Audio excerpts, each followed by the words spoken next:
Good evening, everybody, and welcome to FF6 Worlds Collide. I am Phsyicshebang, restreaming tonight with my colleague, Dweia. Dweia, how are you doing tonight? I am doing fantastic. I am so excited about this. I am ready to see some great racers for the UL7. Absolutely. Everybody in chat, let's get a round of applause for Dweia hopping in the booth first time, inaugural commentator today. Love to see it. Happy to be here. Welcome, welcome. And we are joined also with KnuckleyKong, who's going to be doing our tracking today for our 4 racers, as well as DrinksGlue pushing the buttons as our restreamer. We'll be showcasing a Ultros League 7 flag set. In this case, this season, it will be the same as Ultros League 6. We'll be watching HunnyDoo, WindblownLeaf, FieryBlizzard, and PapaShongo. We got some really big names here, so this should be a really great race.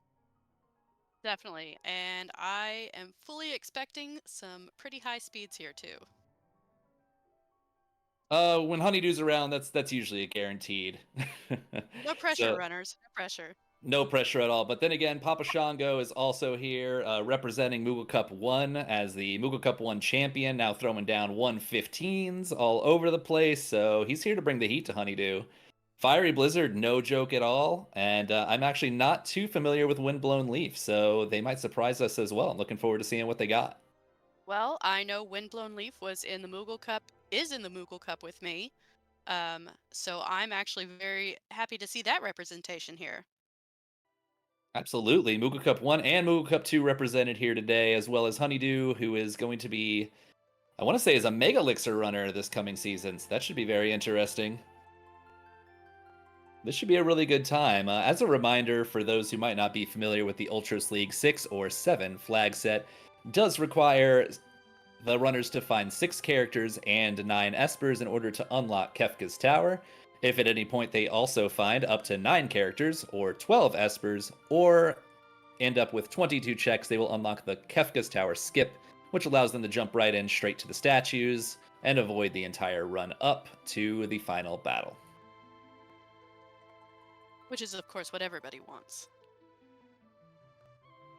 Absolutely. If you can get that, that is 100% the move. As long as you have, if you're really close to the checks that you need, or if you get the unlock and you already have something like 8 espers, it might be worth chasing an extra one to get that unlock, just to get into that tower a little bit faster, because it does take anywhere from roughly 3 to 5 minutes to run the tower by itself. So that skip can be a huge game changer.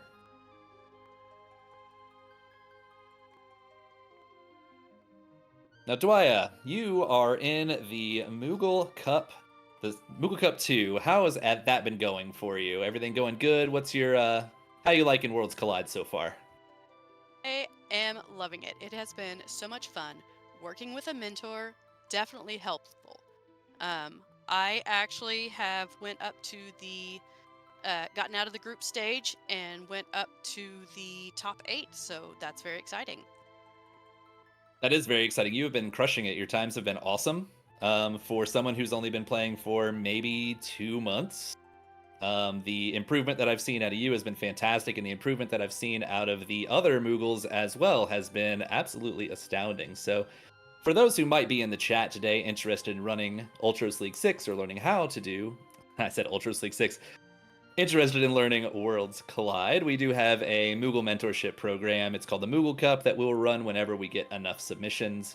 If you are interested, just join our Discord, and you'll be able to find all the information under the Moogle Cup tag. Once we have enough, we'll go ahead and kick off another one, and you'll be paired off with a mentor. Regarding Ultros League, that is going to be starting off on Saturday, November 2nd. Signups are now open, and you can find those signups over at ultrosleague.com. So if you're interested in hopping in on that, that's how you'll do so. We'd love to see you. Now, Physics, have you signed up? I have signed up. The second I saw it, I signed up. So All right. I've been looking forward to it. Yeah, I did Ultros League 6, then I hopped in on Kefka Grand Prix, but the whole time I've just been looking forward to Ultros League 7. So quite interesting decision that there's no changes this season, so everyone's going to be well prepared. They already know what to expect. There's no curveballs that we know about, so it should be a really interesting season. I see I'm so BPCL in chat, brand new, already signed up. We'd love to see some new players hopping in on the Ultros League train. Welcome in. We are glad to have you. We now we will be should getting started here. We will be getting started here in just a moment. Okay.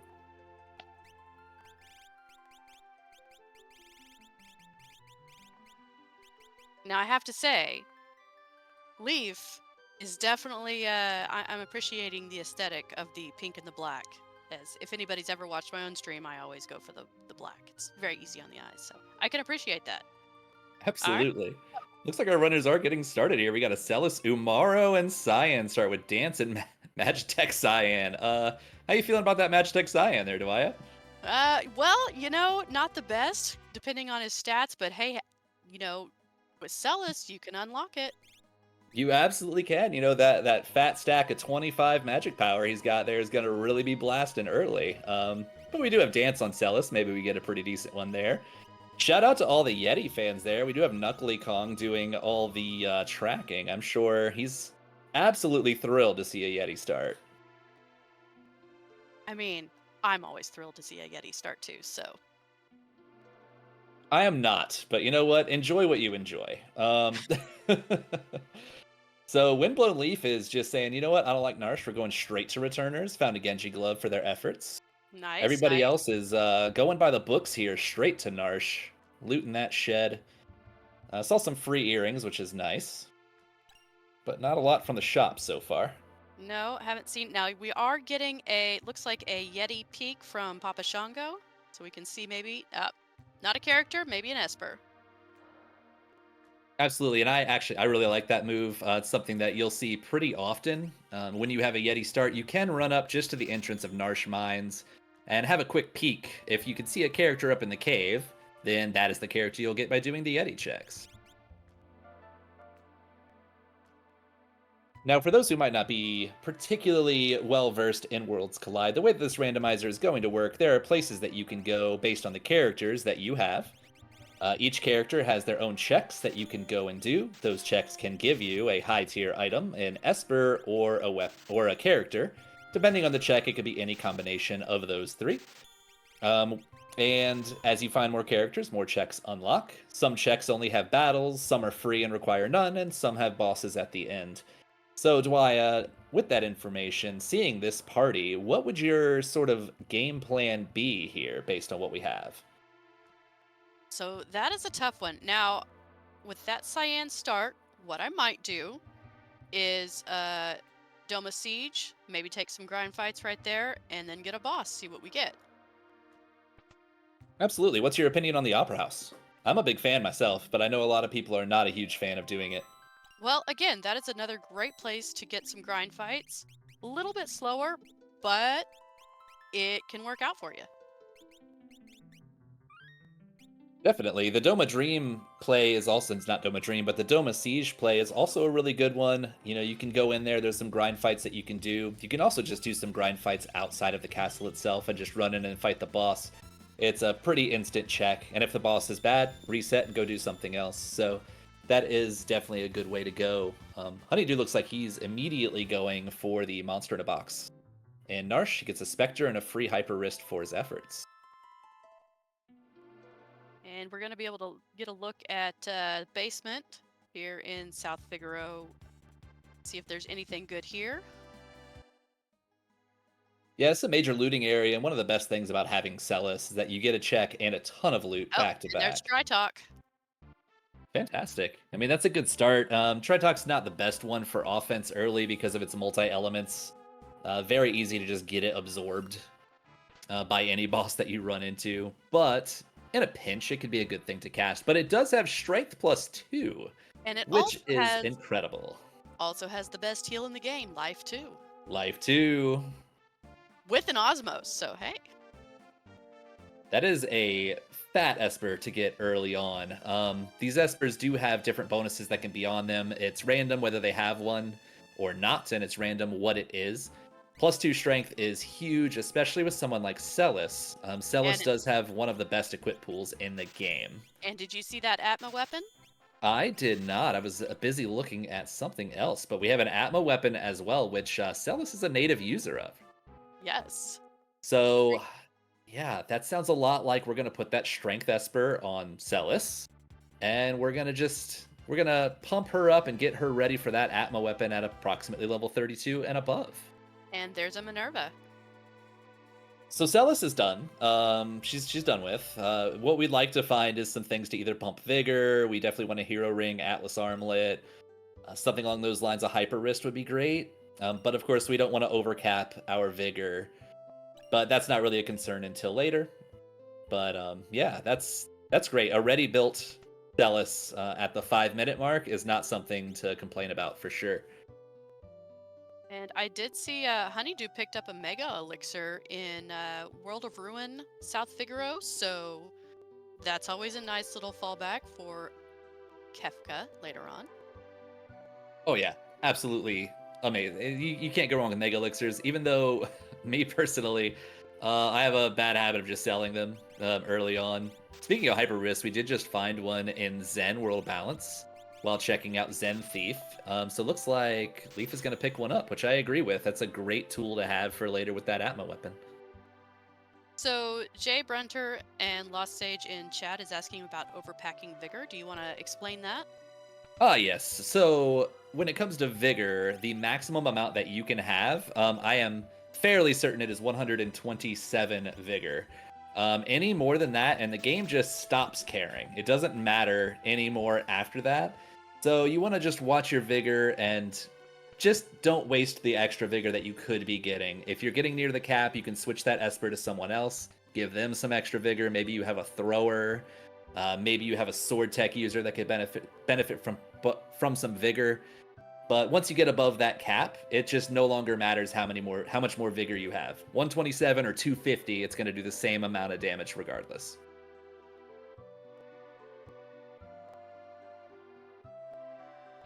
Yeah, that is a good one. I mean, it's not often you're going to 100% just get overcracked on vigor. You do basically have to have a +2 strength esper extremely early or be using a hyper wrist on top of having that +2 strength esper.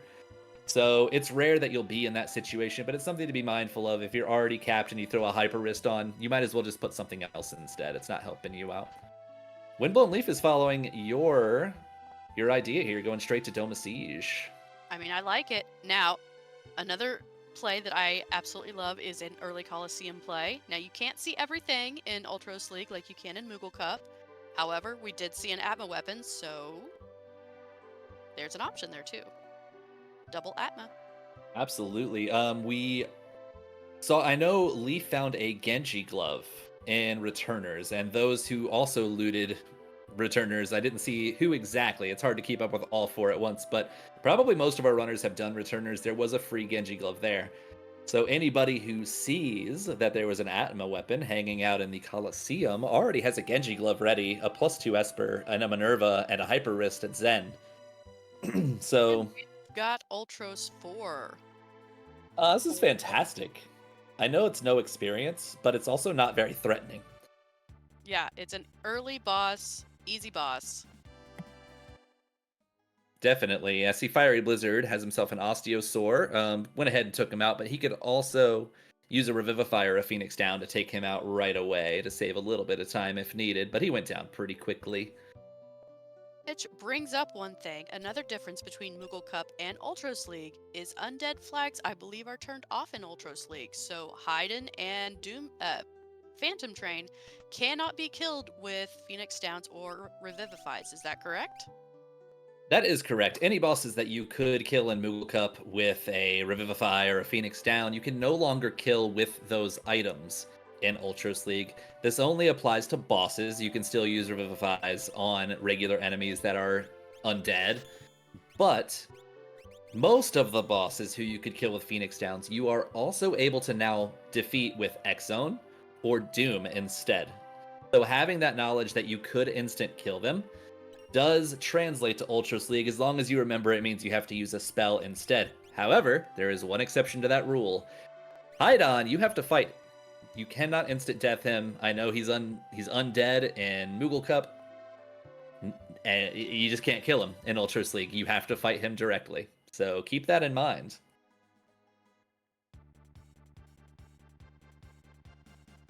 Herocanaries, flattery will get you everywhere, good sir.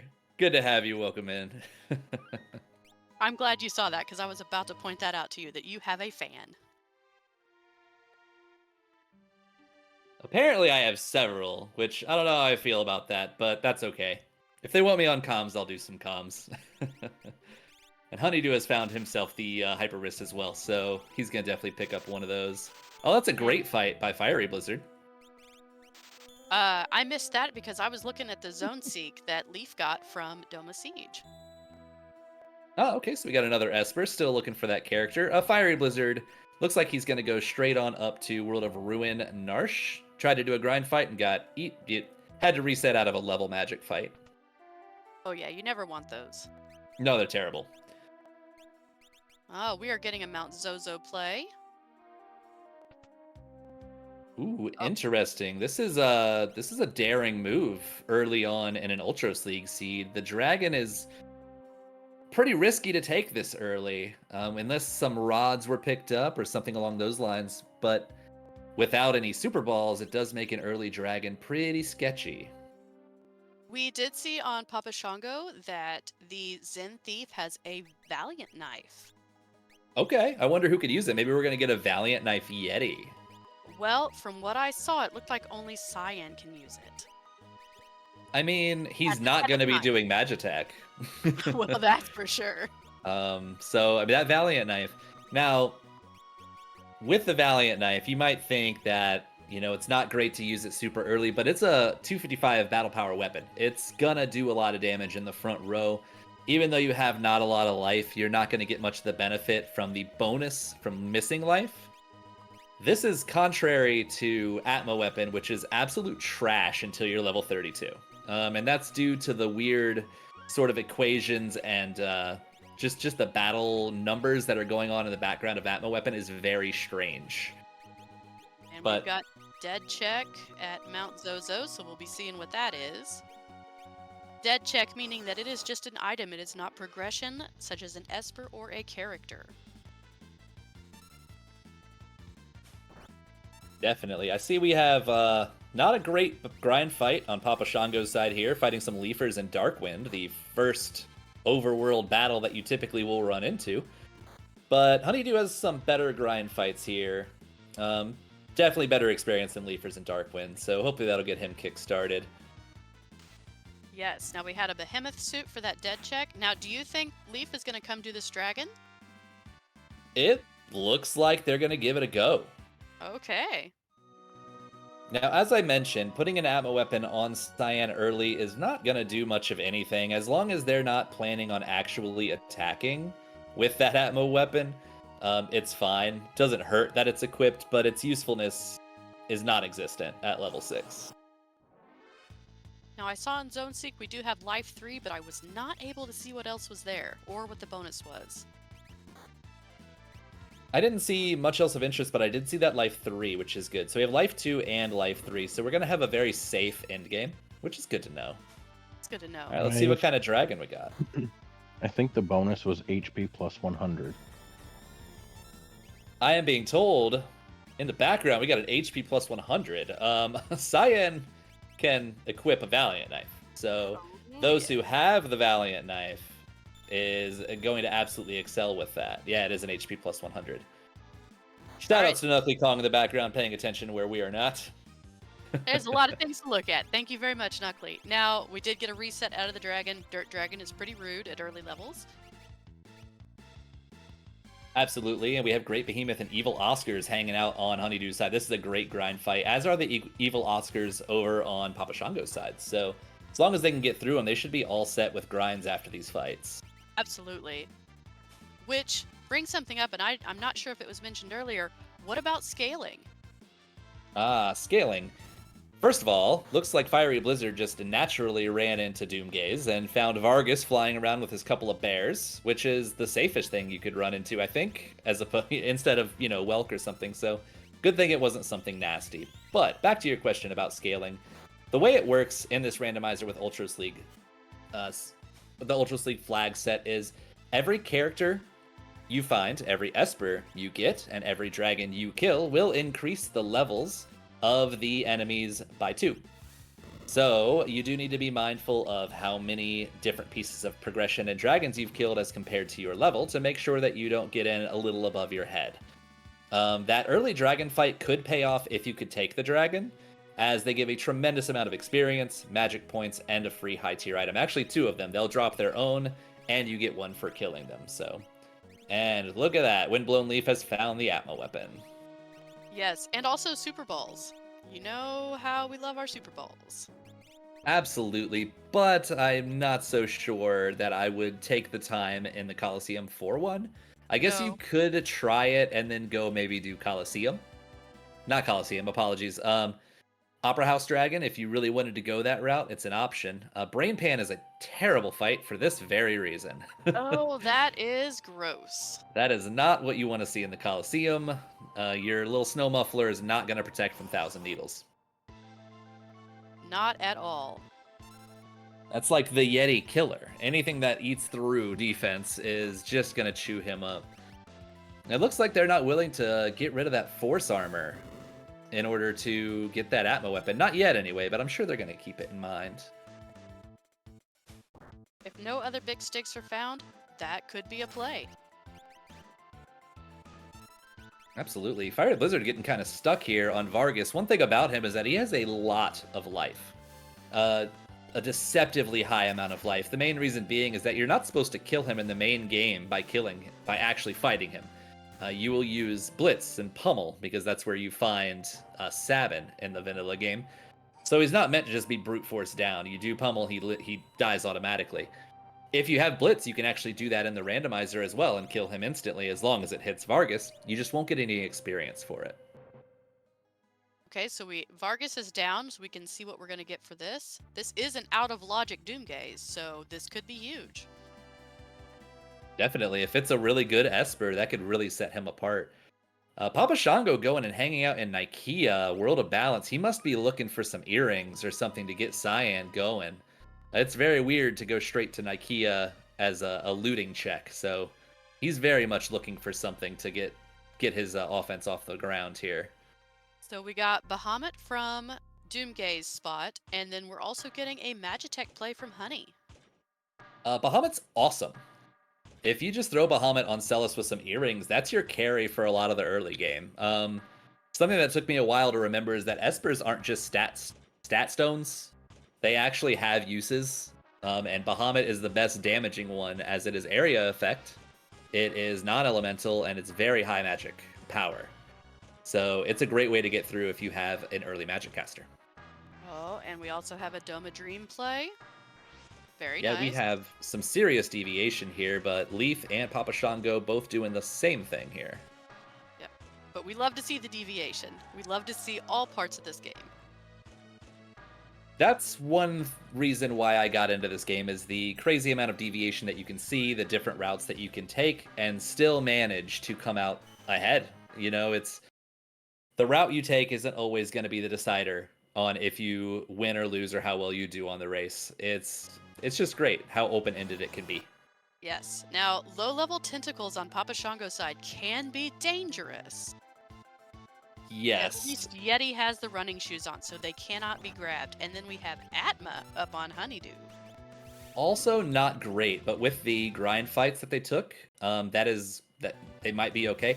And actually, I mentioned earlier that Tritok is a bad Esper to use for battle because a lot of things are weak to it or will absorb its damage. But Atma actually only takes damage from the main 3, Bolt, Fire, and Ice, and that's what Tritok does.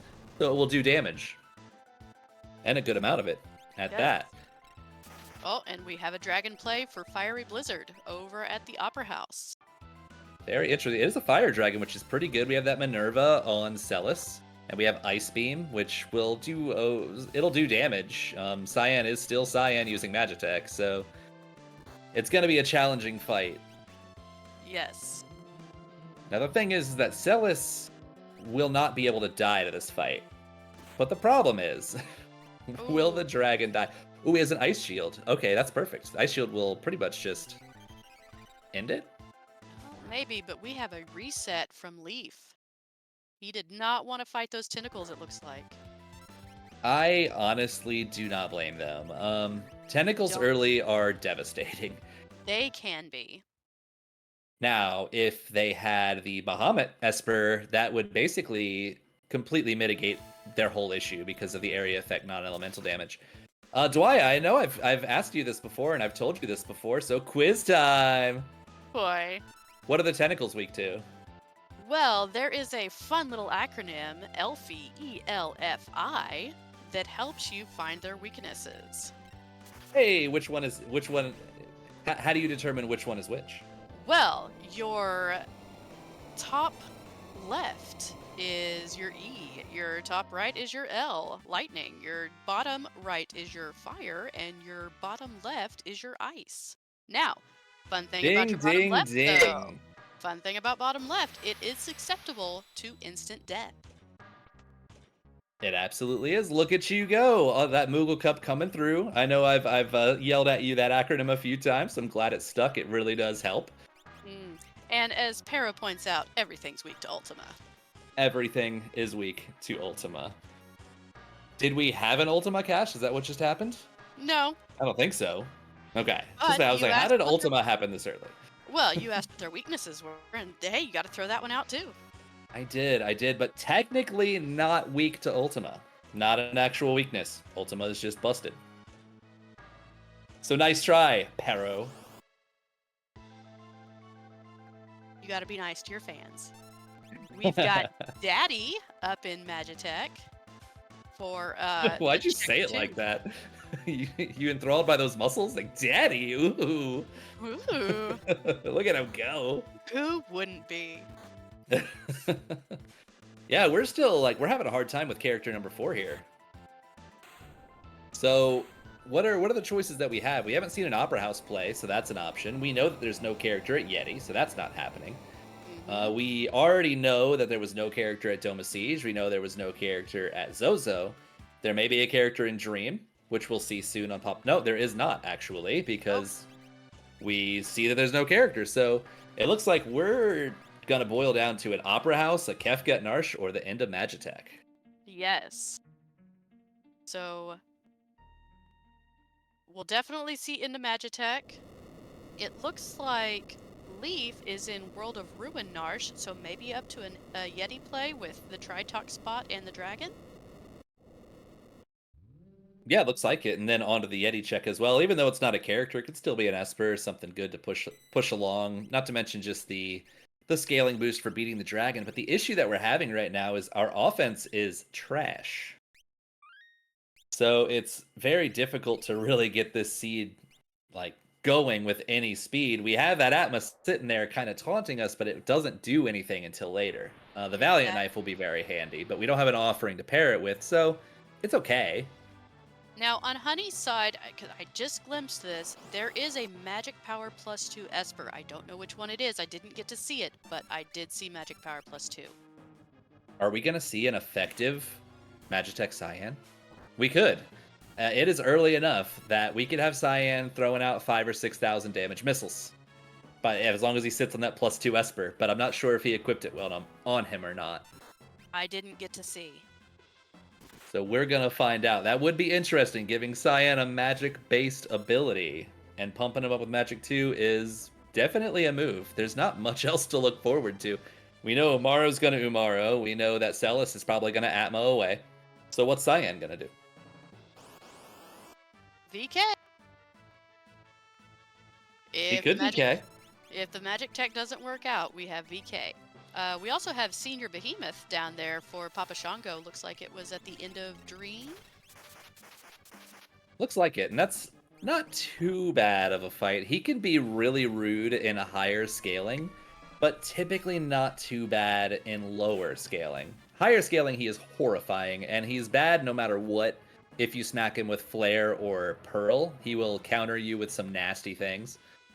Ooh, look at Celis trying to suck him down because he is instant deathable, but unfortunately it did not work. No. And I have learned firsthand what happens whenever you hit that guy with Pearl or Flare. He is not happy. Oh yeah, what, you don't like late game getting hit by Goner because your Illumina procced once? Well, not really. Can't Not a imagine why fun not. time. Hmm. A couple times I have taken him not seriously enough, and he just proceeded to completely dunk on me with multiple area effect spells, and then I procced a Pearl and he killed me with Goner. And sometimes this game has a tendency to humble you. You get a little cocky, and it goes, you know what, you need to calm down. All right, we have Maduin at the second reward for Dream. We Excellent. have Let's see what we have on the riding a throne. minecart. It's a pretty weird place for him, but it is his factory, so I guess it makes sense. He's just there, doing some quality control. We got Ramu over on PapaShongo's side from the throne and Doma Dream, so looks like that was a triple Esper check. Or no, I think just a double? Double. First check was dead Dragonhorn. Got it. Dragonhorn, yeah, so that's okay. Two checks is still fine. We have Fun Baba. I have an emote for that. I might as well use it. You should use He's it. got a ridiculous health pool. He is, as the kids say, absolutely thick. We have our character. Ooh, it is Mog. Where? What? Who? Mog what? at the end of Magitech. Ah, there he is. Okay, got you. That's not too bad, actually. There's a good loop that you can do with Mog. It would be nice if maybe we had Terra, so we could loop in Welk. Speaking of Welk, we have Welk at the end of Magitech, which is extremely safe. So Magitech overall was pretty tame.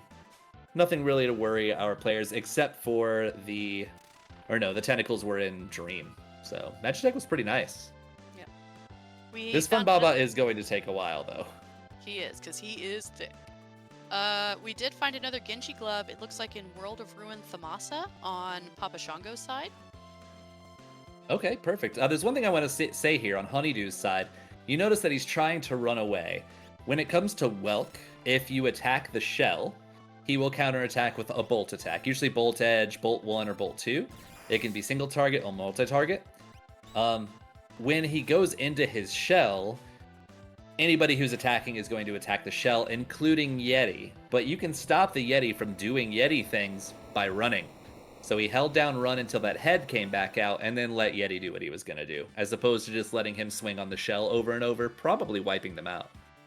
Speaking of Yeti doing Yeti things, it is looking rough on Leaf's side with Yeti soloing Fun Baba. Oh man, that's not great. The problem with Fun Baba is that he uses bolt attacks. It's one thing if he was doing physical attacks, but he does bolt attacks, and unfortunately that is how he ended it that time. Very unfortunate, and we are seeing the result of just general low offense on a boss that has a lot of hit points. Absolutely. And just having a magic pool that's using level 2 spells with no cure magic yet is just devastating early. So if you were Leaf right now, what are you thinking? You've gone to Doma Dream and you got punted out by the tentacles. You've gone up to the mountain and you've gotten punted out by Fun Baba. So what's the move now for you? I mean, at this point, I would probably do Magitech, which I think is... That does look like that's the move they're going with. Yeah. And I think that's a sound play. There's multiple checks there. The main concern is just that there's going to be 4 bosses. So there's a chance of running into some pretty nasty stuff in here. So it's a risky play, but it does have the 3 checks. Yes. With where they are sitting right now, that would probably be the best play.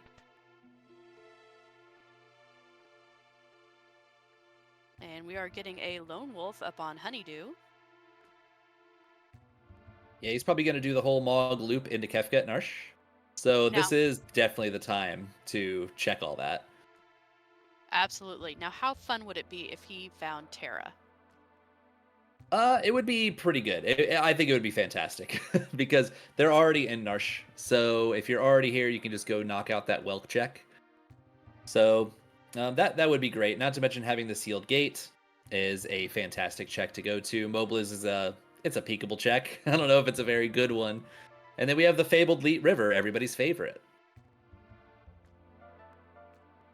Shoutouts to KnuckleyKong gifting a tier 1 sub to Amilas. Thank you so much for the support, bud. We appreciate you. Nice. Dirt Dragon goes down on PapaShongo's side. Fantastic. It's, it's going a little slow, but that should definitely help with the offense. I just saw we learned Bolt 3. We got ourselves a Magus Rod. Thunder Shield's not too bad. We do need some defense here and there, so that should help.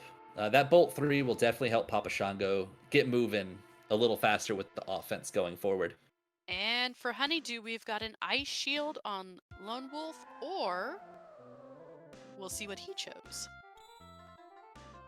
Flame Shield. Oh. Well, where's Merton when you need it? That's what I want to know. We need to find Merton because there's shields everywhere and a Minerva. But yeah, that wolf can keep it. He's probably just going to stay down there unless it's absolutely necessary. No character at Kefka and Arsh. So unless the character is in World of Balance Opera House, this was Magitech gated. Yeah, nobody's tried Opera House, so hard to say. But Opera House could have been the move to avoid this sort of nasty gating issue that we're coming up with here.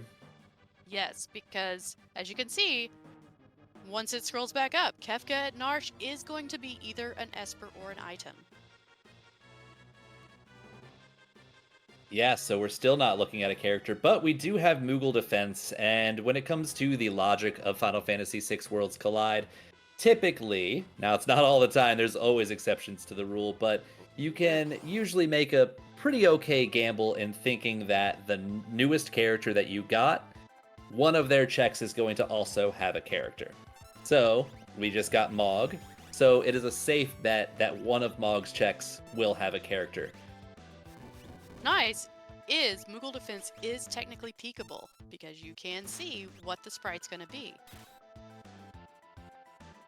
You are very right, but I do think HunnyDoo, as Glue would say, has that dog in him, and I wonder if he's going to even bother to run back and save, or if he's just going to dive right into Moogle Defense as soon as he finishes Kefka. I mean, to be fair, I would probably dive right in. Now, we also have the Crane brothers over here. So, you quizzed me earlier, now I'm going to quiz you, even though I know you know the answer. What are the Crane's weaknesses? Well, instead of an acronym, there is a saying that I learned early that's helped me out a lot, and that is left loves lightning. So don't use lightning on the left, use lightning on the right. Don't use fire on the right, use fire on the left. Now, I have a question for you. There is an exception to that rule. Do you know where it is? That is if you get them on where your party's on the same side and not in a pincer attack. Half right. You have to be on the left.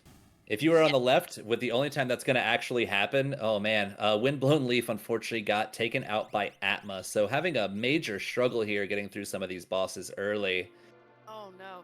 We are seeing an Opera House play, it looks like. I'm looking forward to seeing what is there.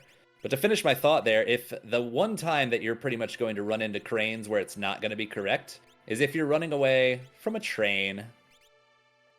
So if you are in Phantom Forest and you run into the cranes there, you will be on the left of the screen. Both of them will be on the right of the screen. And it's actually reversed then. Now, Glue. Technically, they are not weak to Ultima. We've already discussed this.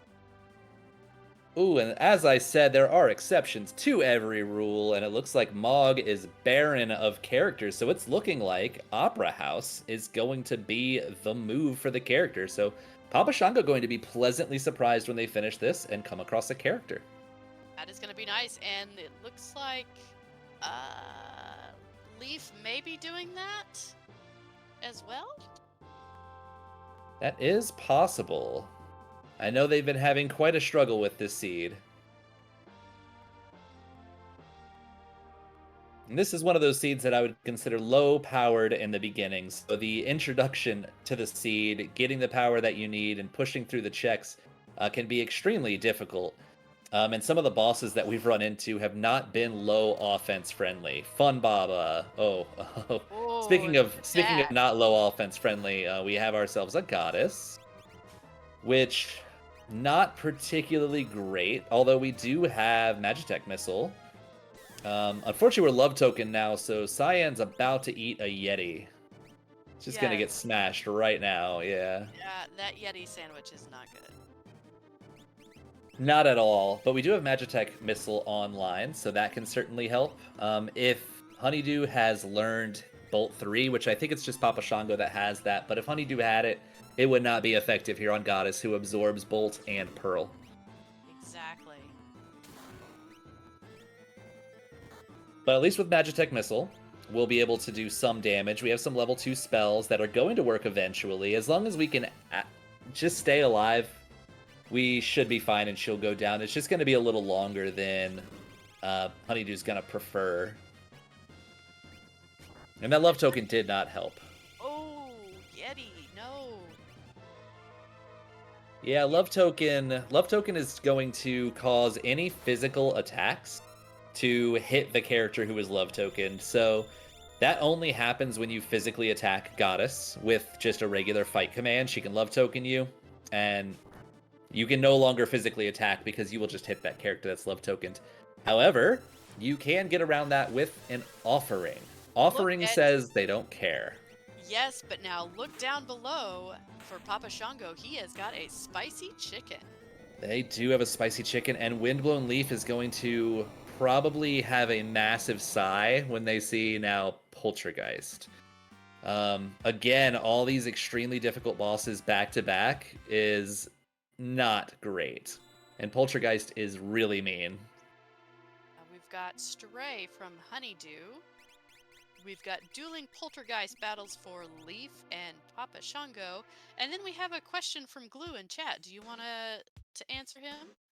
You know what? I answered this one earlier, or I went over it early, so I'm going to leave this one for you, Dweia. Oh, okay. Well, I believe he is talking about the Moogle Cup event. Am I correct? He is talking about the Ultros League event coming up. Ultros League. My fault. I have got Moogle Cup on the brain because that's what I'm in currently. But yes, the Ultros League that is going to be starting, what, Saturday, November 2nd? Let me look at the website because I'm terrible at dates, and it is Saturday, November 2nd. Well done. All right, and you can sign up at www.ultrosleague.com.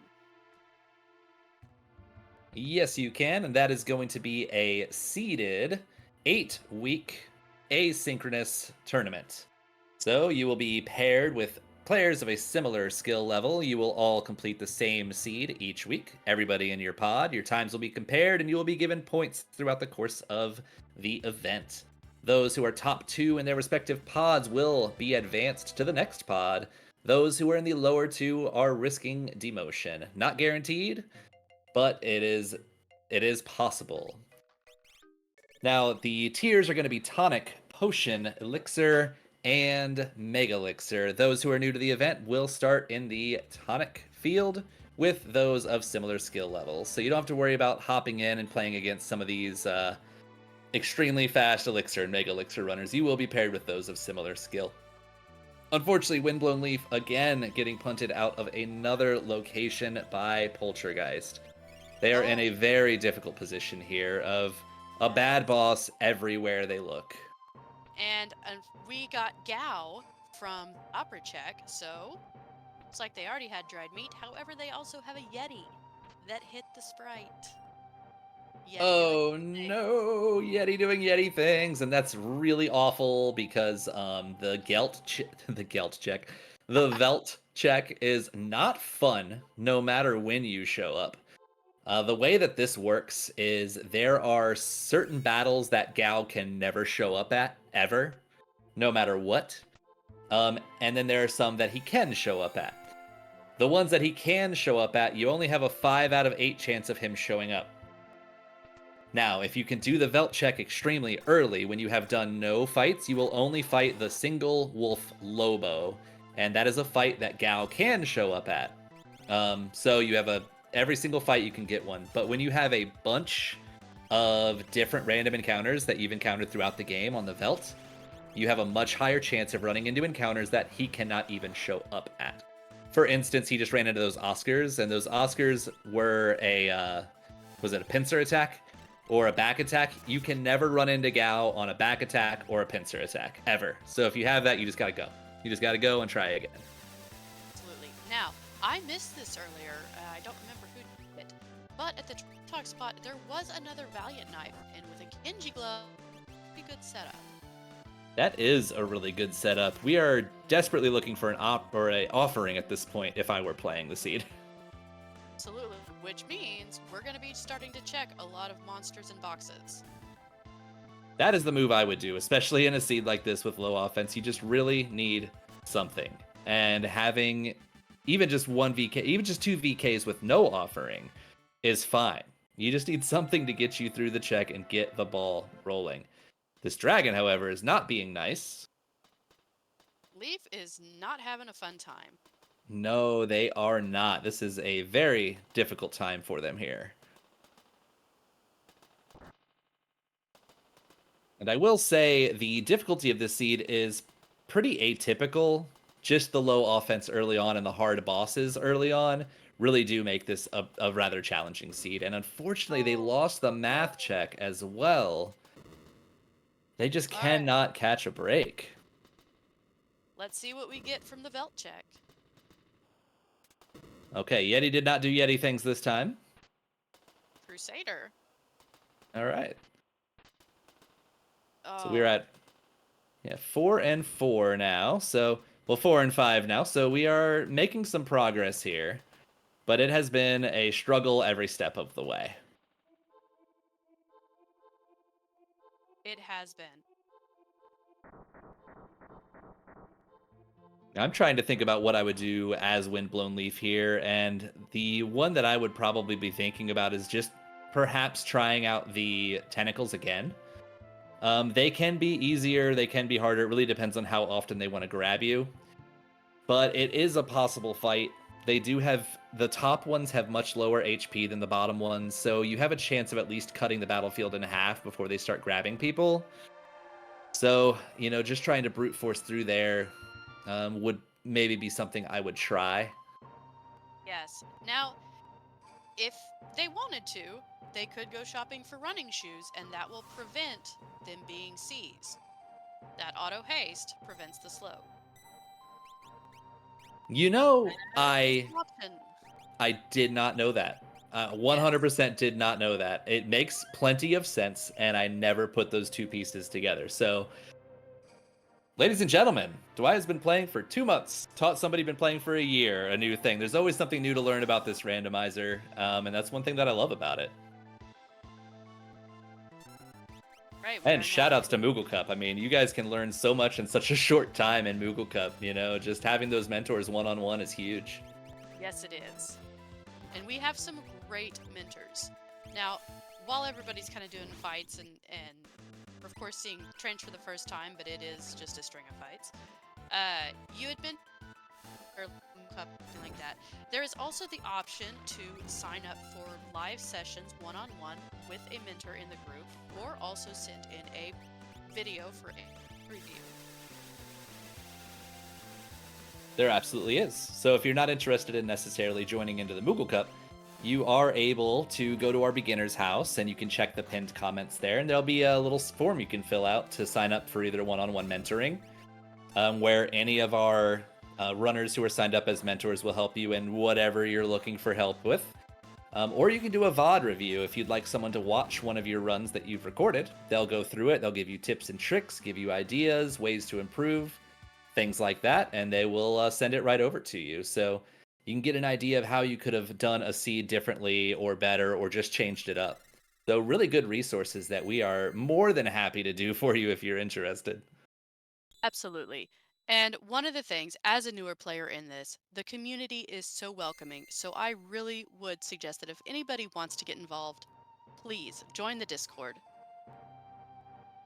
Absolutely. It's the reason why I stuck around. I've been to a lot of different randomizers, a lot of different communities, and some have felt too toxic, some were too small, you know, but Final Fantasy VI Worlds Collide community in general is just a bunch of group of people who really desperately want to help people learn how to play it.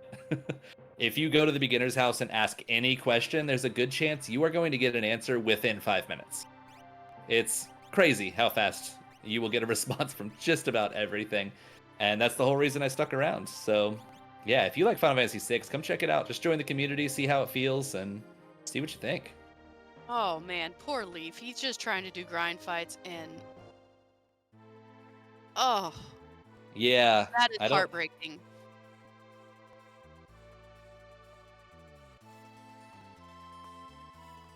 Yeah, I'm not sure what I would be doing on Leaf's side at this point. I know that I would feel rather dejected at this point. I would be having a really hard time, just like, I don't know where to go, I don't know what to do, you know?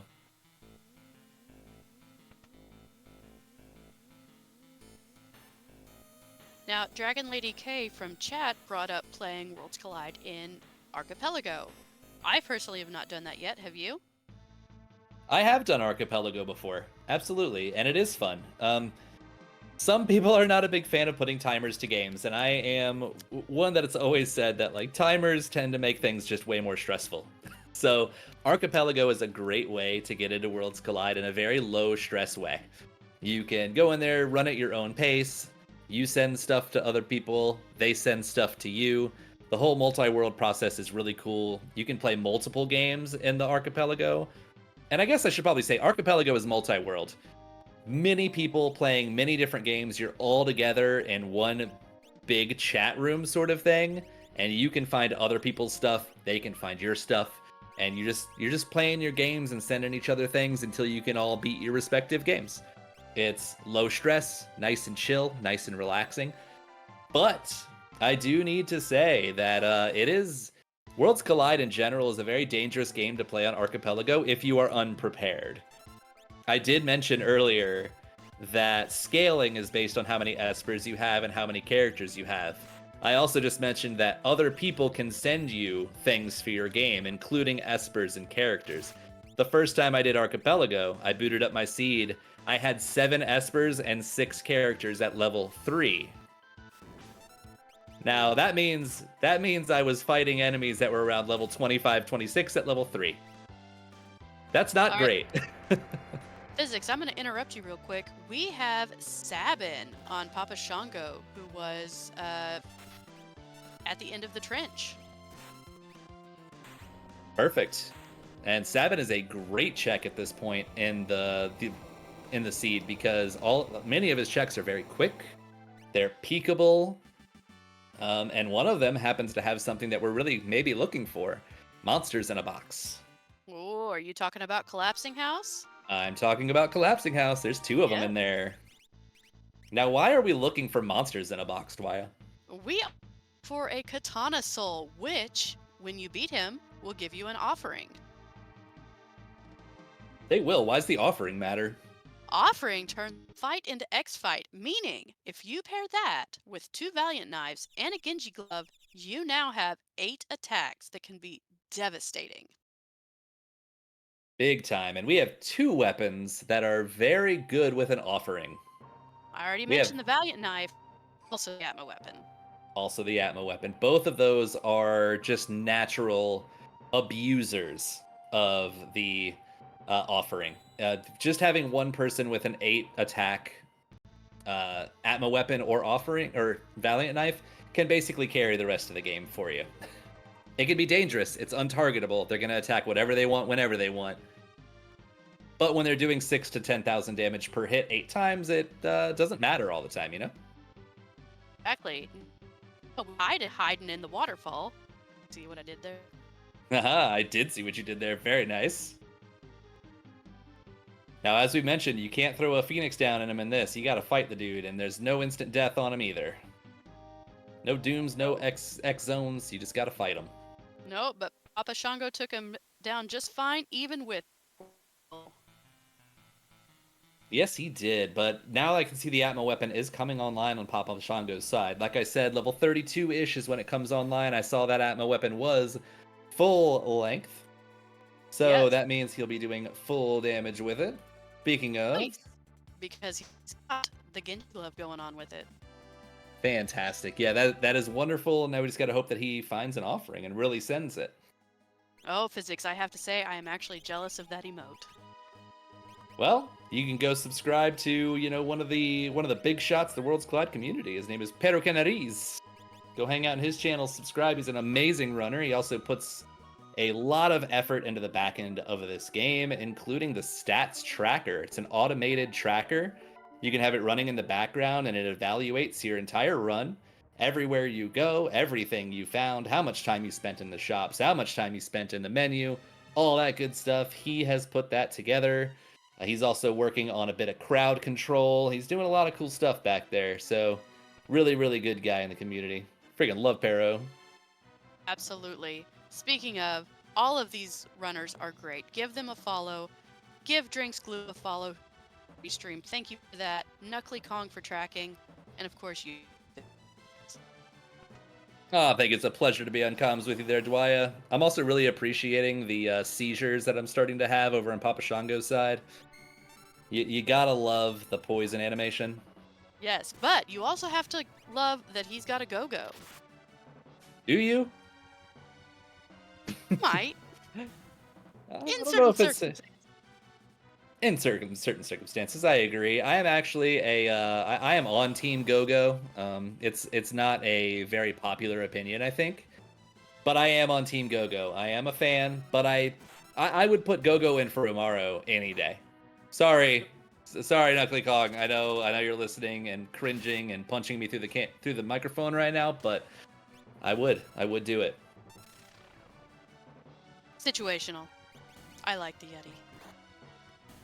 He's too much for me. It's too much chaos. It's too much chaos. I can't control him. I don't like it.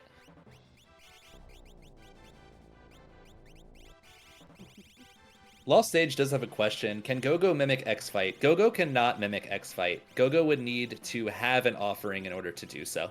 So if somebody were to use X-Fight, which actually in this game is just fight. It's not an actual command. It's just fight. When you mimic it, it's still just going to mimic fight. And it's going to use based on what he has equipped. If he's got an offering on, it'll attack 4 times. If he has 2 weapons and an offering, it'll attack 8 times. But he has to actually have the relic equipped in order for it to work. See, now that's something that I don't know. Yeah, so I know in games, I don't know if it does it in Final Fantasy IV, but in Final Fantasy V, it's not just fight, it's the actual command is X-Fight, which has you attack 4 times. Now, I imagine if this game actually had X-Fight as an actual command, maybe Go-Go would actually do the X-Fight command for 4, but it's just fight, and the game makes it do fight 4 times if you have the offering. Therefore, Go-Go will also just fight. Yes. It looks like HunnyDoo is going to get his piece to the puzzle that will let him move forward. He is doing Opera. Absolutely. He's just got to get through a Poltergeist first, so hopefully that goes well. These phases are super annoying because of their smile or smirk. Smirk just makes you confused for whatever reason, which is not particularly fun when it's your Magitech user. But he gets through it just fine. Looks like Leaf is heading on in to get his revenge on the tentacles. Looks like he should be fine here. Downside is he is using Dance, that is Aqua Rake, and that is healing 2 of them, which is not particularly fun. Oh, but he's got that Genji Glove VK on Cyan. He does. That can carry pretty heavy. Absolutely. So why are we going on about this VK, this Valiant Knife, and like why it's so good with offering? What's so good about Valiant Knife? The thing about Valiant Knife is one of the things that adds to its damage, and you can correct me if I'm wrong on this, is it adds loss percentage differential.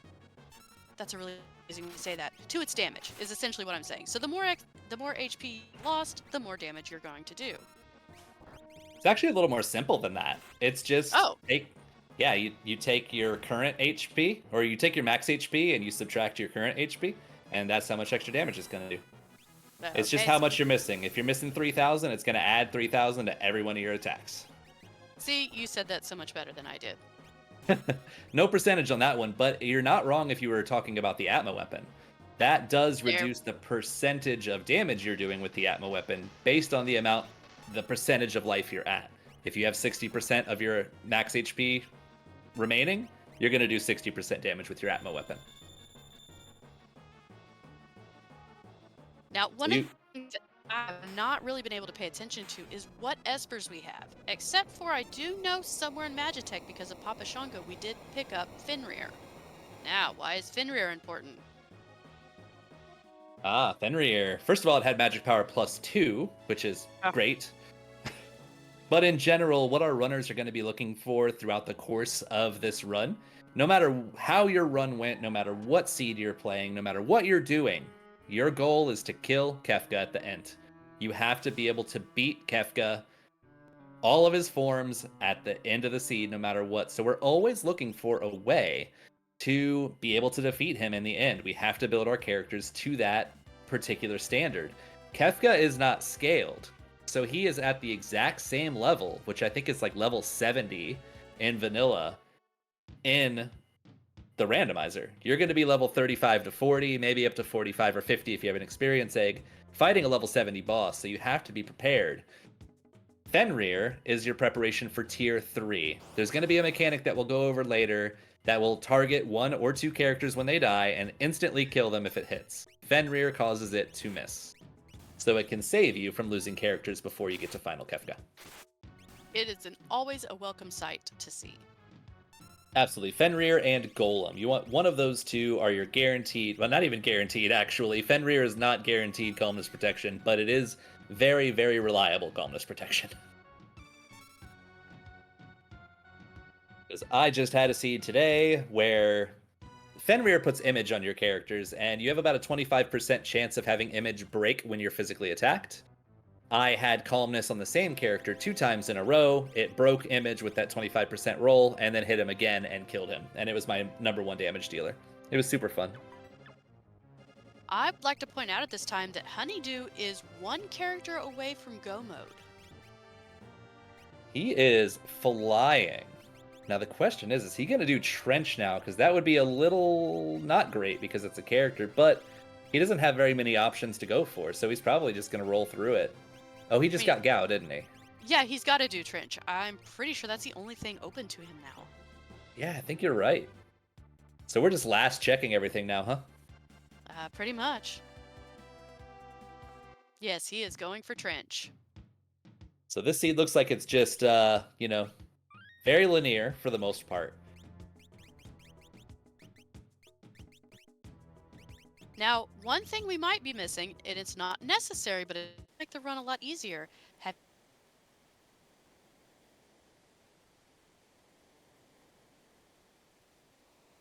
You did break up at the end there. I didn't catch the end of that question.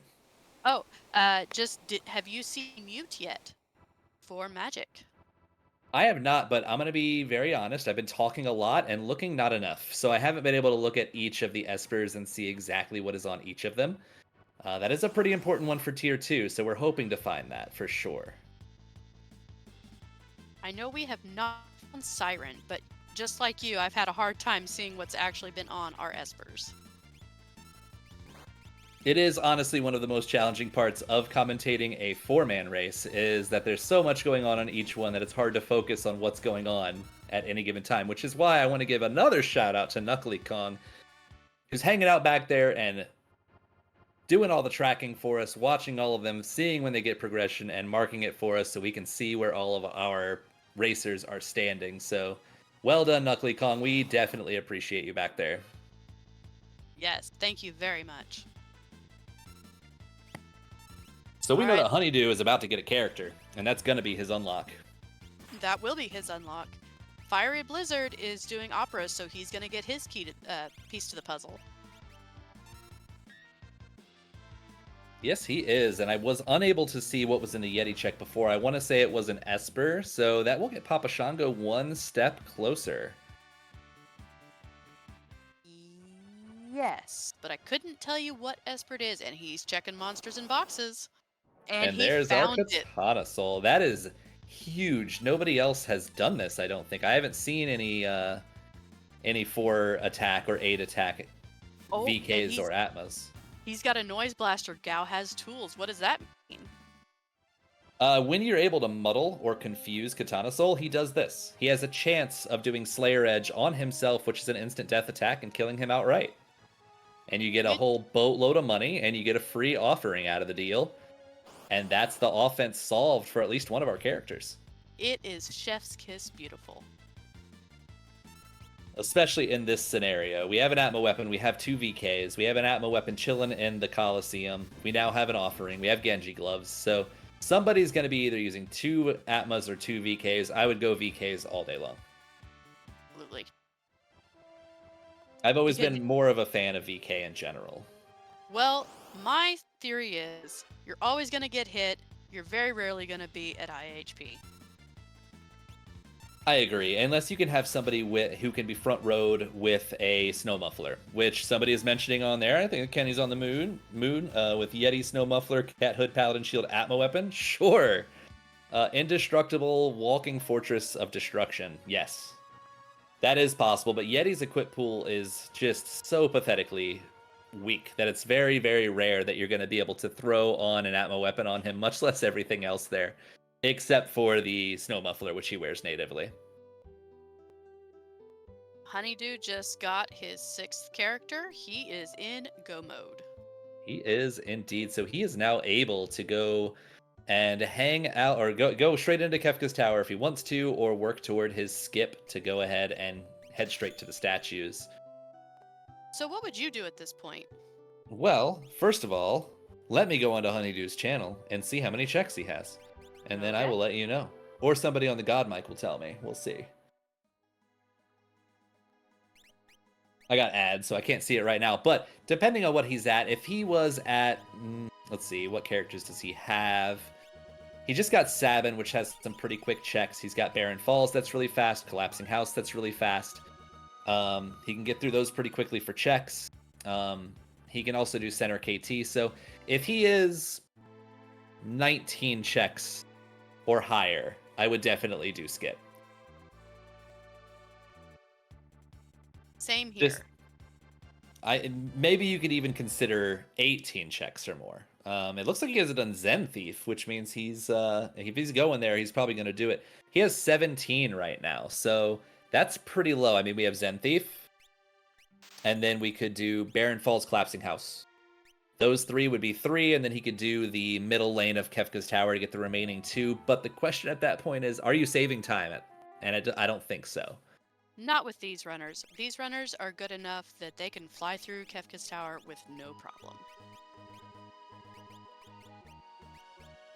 I agree to an extent. HunnyDoo's offense is not going to be as crazy as PapaShongo's at this point, simply because of the offering. So his offense is a bit shaky. He's got the VKs, he has the Atma. It's just, does he have enough offense for all 3 lanes just to raw run it up? That's true. We are getting a tower play. He's probably just going to hop right in there. Let's see what he's got. So I think she has the Atma, right? I think so. All right, yeah, let's see what we got. Let's see how it goes. Now, when you're just doing the Kefka's Tower, you have to run it exactly the same as vanilla. You got your 3 split parties, so you have 6 characters that have to go split between 3 different groups, and each of those groups has to fight at least 1 boss each. The group on the right is the one that's going to have to fight not only the Inferno spot, but it's also going to have to fight the Guardian spot, and it's going to have to fight the statue at the end. So that's got a 3 boss run through, while the other ones are only going to have to fight their respective statues. Yes. And turning attention from that from just a second, FieryBlizzard is about to pick up his 6th character and also be in go mode. Fantastic. So he's not too far behind HunnyDoo, and I see PapaShongo is just trying to find the last piece of the puzzle here. I didn't... Oh, he got Terra. Oh, interesting. So, okay, yeah, he's got Terra, so he can go ahead and do Welk. I didn't actually catch that. Maybe that was Crumbling House. Must have been. I was looking up at the KT at HunnyDoo. I did not see where he got Terra, but I'm going to guess Collapsing House. It was Collapsing House. Got it. So it was Collapsing House. And HunnyDoo making short work of the Stooges here. I did see a pro play with the tools user using Air Anchor on the bottom left Stooge, the blue one. He is instant deathable. Celis is also just absolutely crushing it with Atma weapons right now and having no issues destroying them all. Not at all. Larry decided to do nothing, even though he was air anchored, just stood there, was like, nah, I'm not going to die. You got to do it. So Yeah, he knew what was coming. yeah, he wasn't going to do it himself. He had to make him work for it. So Celis took him out with some lightsabers, and we're moving right along. And down at PapaShongo's, we've got Fish in a Cave for the Welk check. Yes, we do. Very annoying. Why is that an annoying fight? It's so easy. It is because, again, you can correct me if I'm wrong, it is a time-based fight, and it's going to go through so many iterations of fish before it gets to the last one. Absolutely. It runs in groups of 10 seconds. So the fight can be 10 seconds long, or it can be 1 minute long. It is going to be the same for every runner who fights it. So what you really want when you see fish is not a long fish. You don't want a 1 minute long fish. You want a 10-second long fish. You want to kill the first round of fish that shows up, and then Rizapath shows up and you kill him. That's what you want. It is not called time waste fish for not a reason. For a reason. No, it is not. And that one was a pretty long fish. I want to say it was like probably 40 or 50 seconds. So not a fun one. Not what we were looking for. But at the very least, he did get his unlock. Yes, he did. And he is at 19 skips. Or 19 checks. Yeah, PapaShongo's got 19 checks, so there's a good chance PapaShongo's going to go for the skip because I think he still has Baron Falls available, which is extremely fast, plus the middle 2 of KT where you can fight the Toilet Atma. That's where Atma is at in Vanilla. And you can go run up and fight the Dragon for your 22 checks and head straight for the skip. HunnyDoo also opened 2 checks and got 2 hero rings. Sounds like overkill. Kefka's Tower is a jewelry store, apparently. But you know, when the world ended, all that stuff got sucked in. Bound to find some jewelry in there. Yeah, just the hero rings. For all the heroes who died, their rings are sitting right there in Kefka's Tower. Which is actually really good because we have a lot of physical offense. Yes, we do. And it looks like Celis is pretty much going to be the carry here. Celis is doing approximately 11,000 damage with Atma weapons right now. Why did he send Celis up the middle? Like, what's the purpose of him putting Celis on the far right? That way she has to do Inferno, Guardian, and the statue.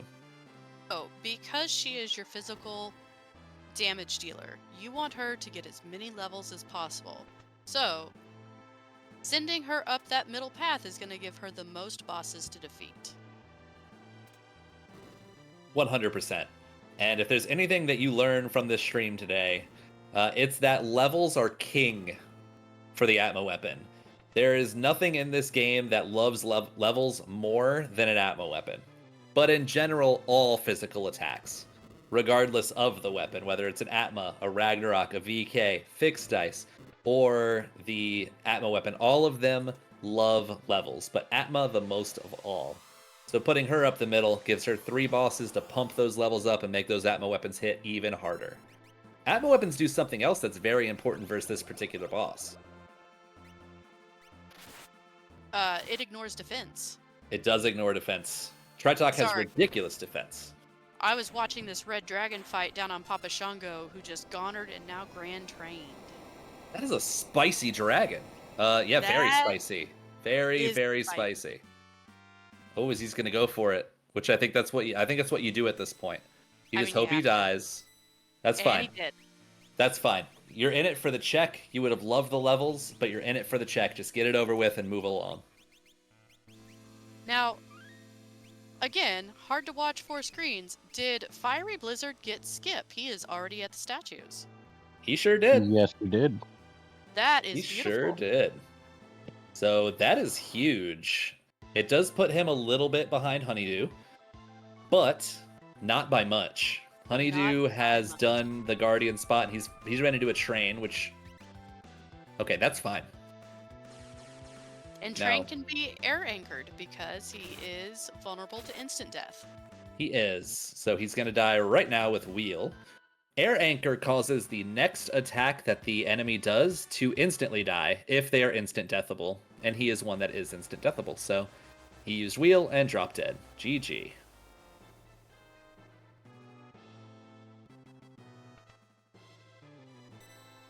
Alright, Fiery took out Tritalk just fine, moving on to fight his train. While HunnyDoo is going on to the wings here, and likely PapaShongo is going to put his entire party up the middle. Yes, he is. And that's going to allow him to do what I mentioned earlier. That's the Atma spot, along with the dragon, in order to get his 22 check skip and head on into the statues as well. So as it stands now, HunnyDoo is in the lead, followed by FieryBlizzard, followed by PapaShongo, followed by WindblownLeaf. But anything can happen during the final Kefka fight. Even the best runners of this game can just get trolled out by Kefka. So we won't know who's going to win what until Kefka is down. Exactly. One Ultima can really hurt. One Ultima, one bad calmness, one just a Doom Tusk that you weren't expecting. All these things can really add up so bad during the Kefka fight. FieryBlizzard using Esper, a very infrequently used instant death attack from the Magitech unlocked to take out the train. I actually really like Esper whenever it goes off. I like the way it looks. I put that second behind X-Zone. I think X-Zone is a terrifying spell because you're literally just opening a portal to space and then closing it in their face. Yes. That is horrifying that you can just do that. Just here you go, have the void of space. Good night.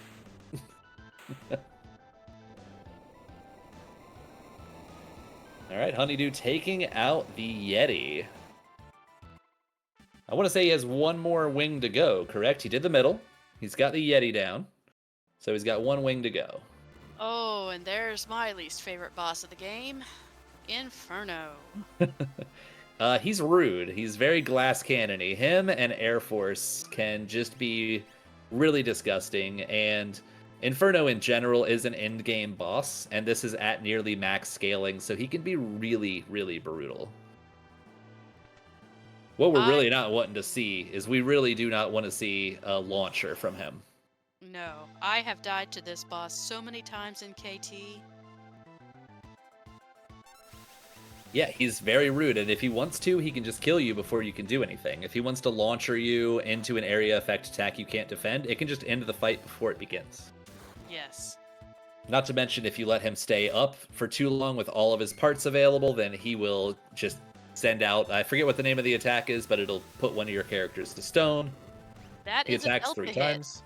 Delta hit, that is right, yeah. I have seen it many times. Yeah. He also counterattacks a lot. He's got 3 attacks to your 1 if you only have one character standing. It's just not great. But HunnyDoo has Bolt 3, which is what he's weak against, and as I mentioned, he is a glass cannon. He has something like 15,000 life, maybe 20,000 at max scaling. Much less than your average in-game boss. Guardian has 40. All the statues have 40. So him being at 20 is... At least you can knock him down pretty quick if you have his weakness or a good amount of damage to throw at him.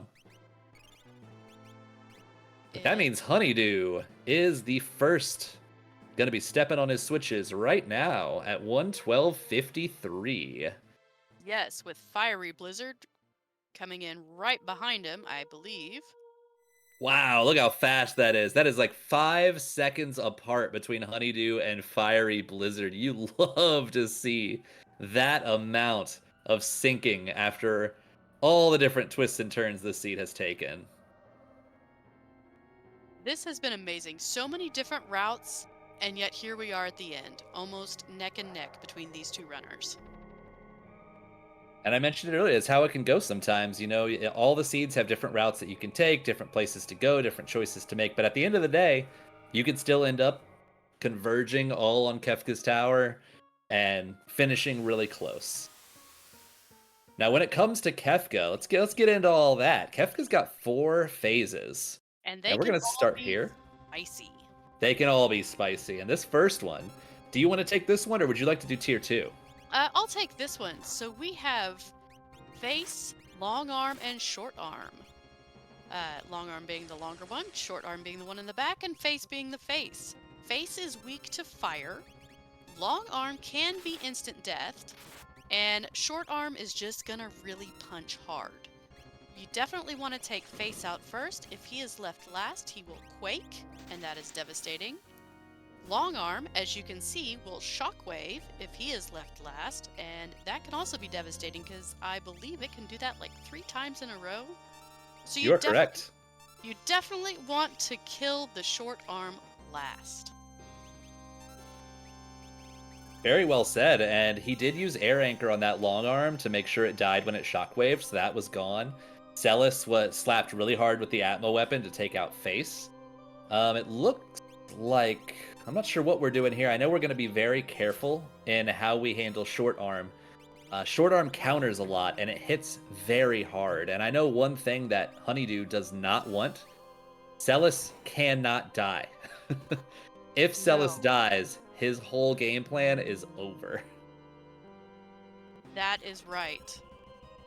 And I'm not sure, I have not seen what kind of defense these characters are wearing. Alright, well, Cyan has life 3. He just hit for 21,000 damage with 3 jumps, so... Oh no, that's not good. Oh no, is that going to kill Short Arm? We might be saying goodbye to Cyan. Away he goes. No. If a character dies before a transition like that, if they are dead when you're switching tiers, they are gone from the fight forever. They do not get to carry on. It's going to be replaced by another character who is in KT. That hurts because Cyan threw down 21,000 damage with those jumps. Yes, now I want to point out that FieryBlizzard did jump into the lead by a few seconds because he is now on tier 2. Do you want to explain tier 2? Yes, absolutely. Tier 2 has 4 different things to deal with here. We got Tiger Face on the bottom right. We have Hit sitting on him, the big purple dude. I call him Purple Edgar. He's just sitting there. We have the one in red sort of in the middle, the top middle. We call her Tools, and she uses tool stuff. And on the left, we have Magic, the one that just looks like Edgar. Magic casts magic, but he can be muted. So you want to go ahead and throw mute on him so he can no longer do anything. Tools does robot-based attacks and is able to be instant deathed, including with Air Anchor, X-Zone, or Doom. So we try to instant death her as fast as possible. The most threatening one, as long as magic is muted, is going to be Tiger. When he is at low life, he starts to get really, really rude by doing things like Doom Tusk that will make your character turn into a zombie. Zombie is basically confusion, but they can't die. So you can get caught off guard, queue up an attack, get zombied, and have your own character destroy your own party, killing you off. Hit in the front is Hit. He punches you a lot, and that's basically all he does. The 2 of them do have, oh, speaking of which, we just got Doom Tusk, so let's see what Mog does. This can be very, very scary. Thankfully, he just chose to attack, so we can go ahead and Revivify. We have 2 characters that are going to have death counters. We have Magic on the far left. If he is muted, when he gets killed or he's very low on life, he can do Quarter, or he can do Dispel. He can do up to 3 of those, and it will go through mute, and then he will die. Hit does a move called 10 hits. He will just attack 10 times. It's a physical attack. 10 times on any random characters. So that can be kind of dangerous if you have a bunch of frontline fighters. So I suspect he's going to kill Tiger first, and then go for Hit. That way, if anybody gets knocked down by the 10 hits, he can pick them back up before finishing off Magic, who cannot kill anybody as long as he is muted. However, nobody has mute. Yeah, nobody does have mute. Yeah, I guess Blizzard does have mute. I guess HunnyDoo does not. Oh, do we have a mute? We might. I haven't seen a whole lot happening from Magic. I just saw some things from Tiger, and I saw some things from Tools, but I don't think I saw anything from Magic. And we are heading into Tier 3 for FieryBlizzard. Everybody's favorite. Ooh. This one's nasty. You want to take it, or you want me to take it? You know what? I will take it up to a point, because I do not know numbers. I do know we have Girl, who is the girl-looking thing with the star on her head, and we have Sleep, the guy that's just lounging there. Girl has 9,999 HP and absorbs all elements, so you need to take her out first with a physical attack because she will Pearl Wind and keep everybody else up. Very annoying. She'll Sleep. also revive Sleep with life too, if you allow her to. Ah, that is true. I never let her live long enough, so I never realized that. Sleep, on the other hand, I do not know exactly how much. 40,000, I believe? HP? 40,000. You are correct. All right, good. Well, you beat on him to a certain point, about 28, 29k. After that, he will start countering, as you can see with Meteo or Train. Meteo is not that accurate, but does a lot of damage. Train will mute and blind all your characters, so no damage, but quite annoying. At the end, we're already there, he will cast Calmness. Calmness is a physical attack that will instantly kill your characters, however it can be negated by Fenrir, Golem, a lucky block, or if you have life 3, you can get it up. Get them back up.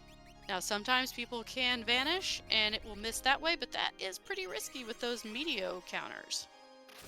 Oh yeah, Meteo 100% hits if you are invisible, which is a very weird interaction because you're invisible and just take Meteos to the face, but it is true. So being invisible takes Meteo's main problem of having low accuracy and makes it 100% accuracy instead, which is just horrifying. Really is. Now we are on T4 for FieryBlizzard. You want to take that one? Yeah, sure. So we're on Final Kefka, big ol' angel boy here. So basically what he wants to do in the start, if he doesn't take 30,000 damage before his first attack, he's going to do Fallen One, which is going to bring your entire party down to 1 life, which he's probably going to do right now. Looks like we might have a Mega Elixir on deck. I see him in the inventory. Not quite. So if you have a Mega Elixir, now's the time to use it. If you have VK, use that first. But once you get him past 30,000, he's going to start doing some fun attacks like Shockwave. He can do some level 3 spells. He can toss out Revenger. Some physical attacks like Havoc Wing. He's going to do one at a time here and there, kind of being all chill. Shortly thereafter, he'll start charging up a very large attack called Goner, whereupon he will no longer be doing any sort of counter attacks, and you can sort of unload on him as much as possible to do as much damage as you can. Once he's past about roughly 50,000 damage, that's where he gets really bad. If he's not in Goner phase, he's taken 50,000 or more damage. Every time you attack him, you run the risk of getting Ultima'd or Revengered, or any other kind of counter that he might have. So it gets really dangerous later if you can't kill him during a Goner phase. As if you get Ultima'd, it can wipe your whole team if you don't have a good amount of magic defense. So math in tier 2 and tier 3 and tier 4 is very important to keep track of where they're at and what you can expect from them so you don't get caught off guard. Speaking of rough fights, HunnyDoo is kind of having a rough fight with this tier 3, and PapaShongo has now started his tier 2. Yeah, so one thing I'm seeing is that a severe lack of healing. And since Cyan is gone, we have lost our Magitech healer if we needed it. So we don't have that anymore. And I don't see any cures really being thrown around. We have life 2, we have life 3. I don't see any cures being thrown around. So it's making this very difficult for HunnyDoo to keep up with.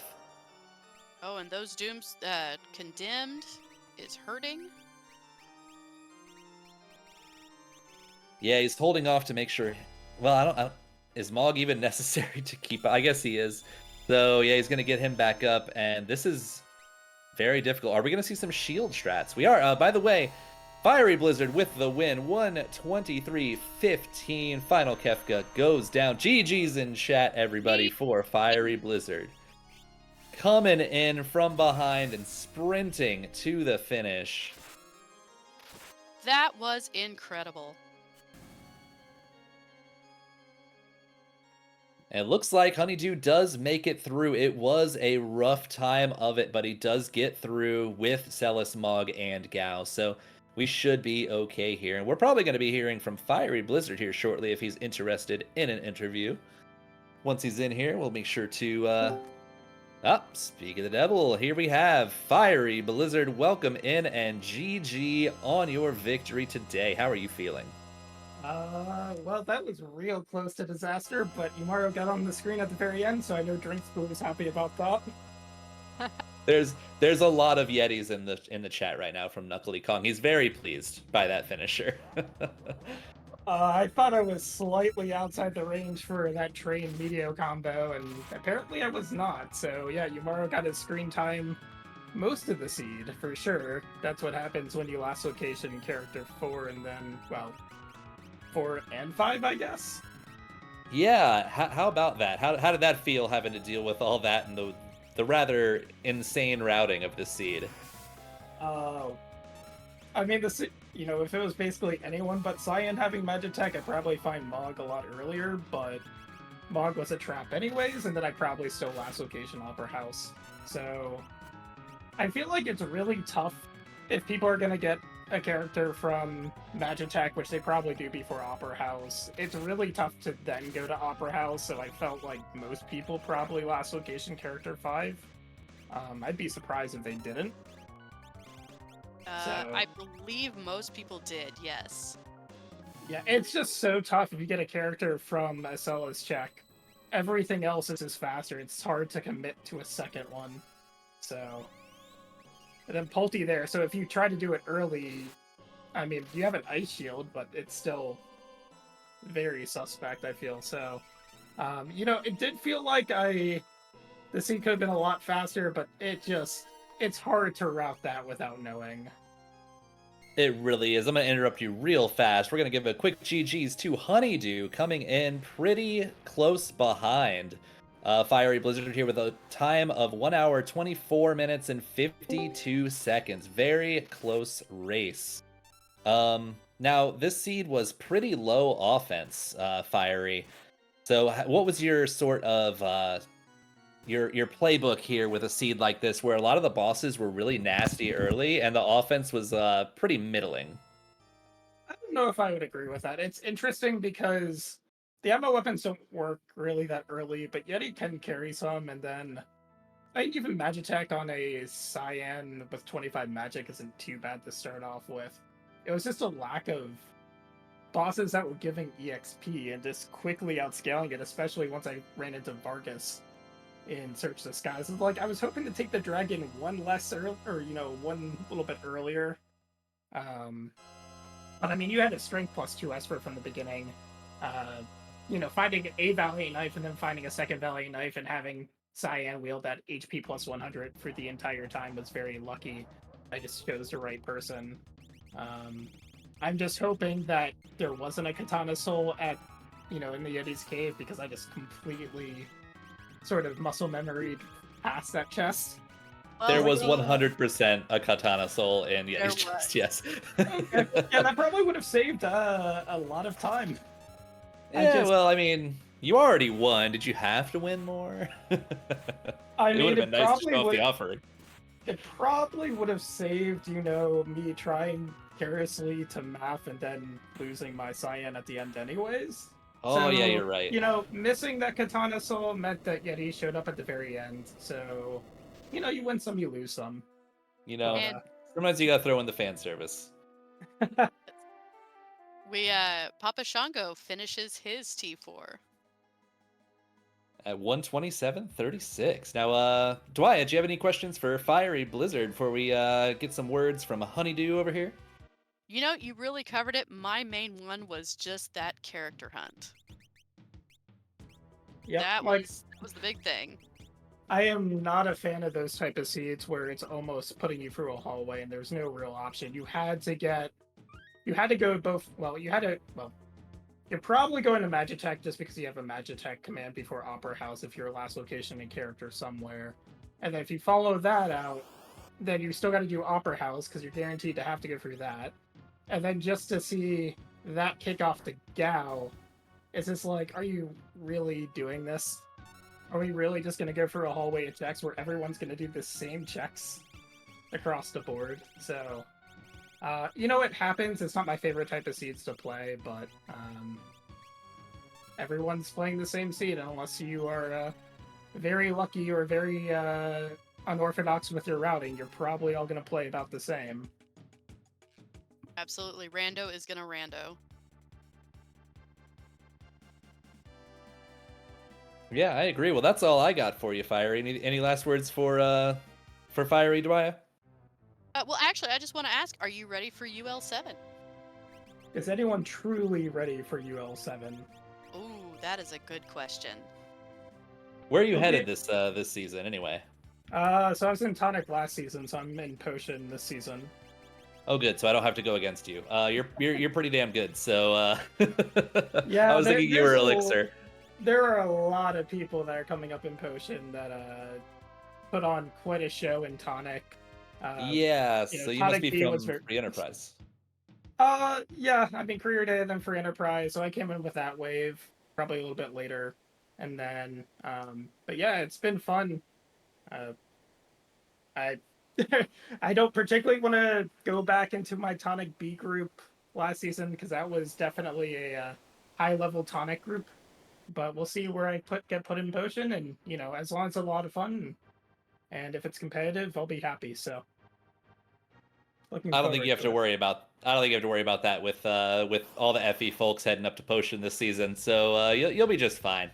At least with the challenge, I think you'll do great. Yeah, Looking forward to seeing it. Yeah. But Fiery Blizzard, GG's, congratulations, and again, I very much appreciate that you agreed to be restreamed today and showing us how it's done. Absolutely, and thank you, Phsyicshebang and Dweia, for commentating. Knuckley, I believe, was tracking, and Drinks for rolling this hallway. I'm sorry I did not pet a dog. I never even came close to Mobliz, so this never happened. Yeah. One day. Shockingly, not very many dogs in this seed. No, unfortunately. All right. Well, thank you. Of Thank course. you. Good night. And now we're on to Honey. HunnyDoo. Dweia, take it away. Hey, Honey. GG's. GG's. You were in the lead up until the very, very end at T2. And Fiery took over. But let me ask, how did you feel losing Cyan in T1? Oh, I knew I lost at that point, but I just want to finish the fight in one try. Like, that was an automatic lose thing that happened. Yeah, that was really unfortunate. What do you Yeah, think about I thought I the planned well by doing life 3 on him. And I expected, like, his multi-jump to kill.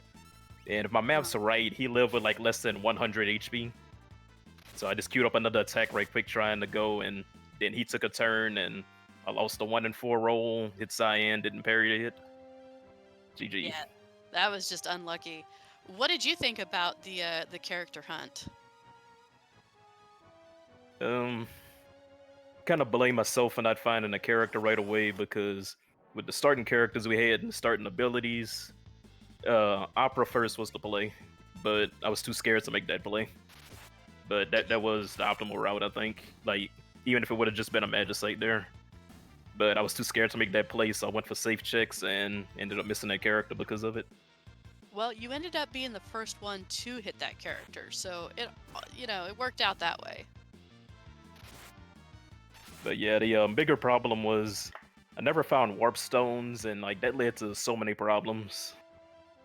Like, for instance, aside from not being able to warp out of the dead check Mount Zozo, I would have brute forced the 22 check skip if I had warp stones, but I didn't.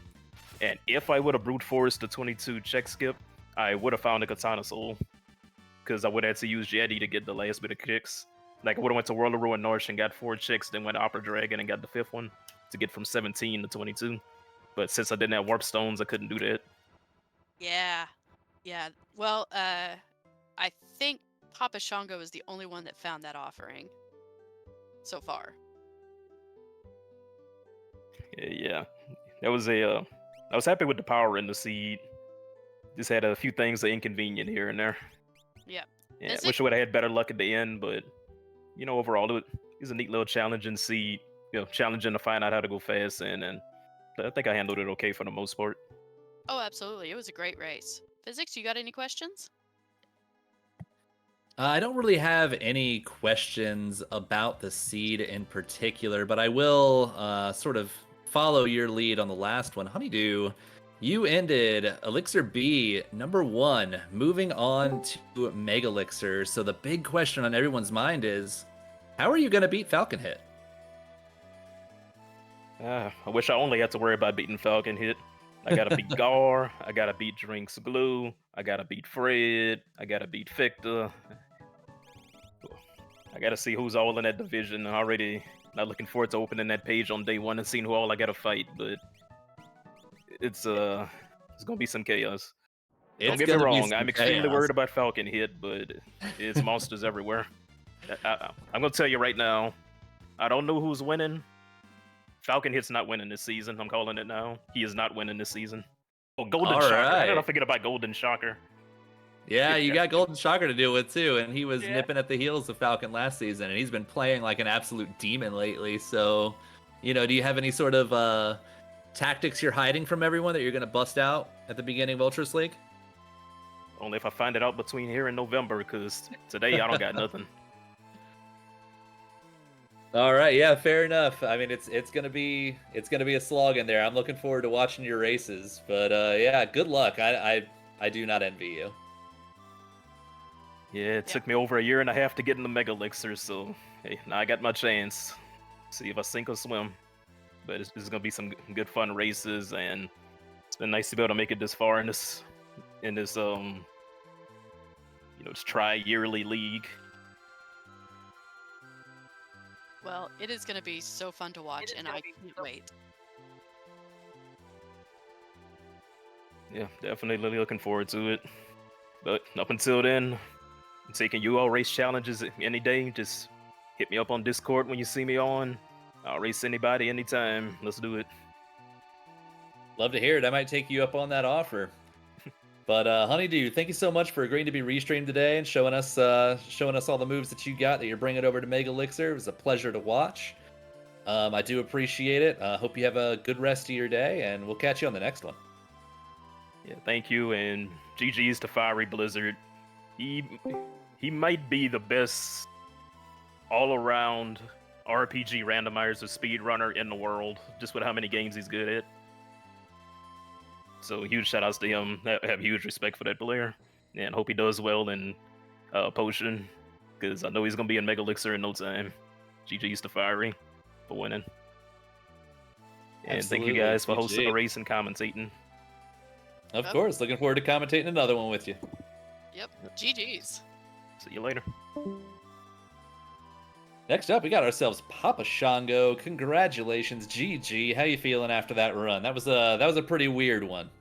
That was definitely weird. Interesting. It was definitely interesting. But getting third, I'm feeling pretty good about that. Especially the way it was, getting funneled through. So I listened to the other people. It sounds like Magitech 3 was not a character then. That was a character. That was Mog, if I recall correctly. But he was barren, so he had nothing but some dead checks. He had a shield up at Lone Wolf. Kefka and Arsh was an esper, and I want to say Moogle Defense was an esper as well. So it was just kind of a dead end. Oh, okay. Worked out. Yeah. So the move was Opera House. Yeah, and that was definitely a tough Opera House with Poltergeist waiting for us at the end. Oh, it was nasty. Yeah, doing it early would have been tough. There were nasty bosses everywhere, and something that we noticed a bit was just that offense was not great.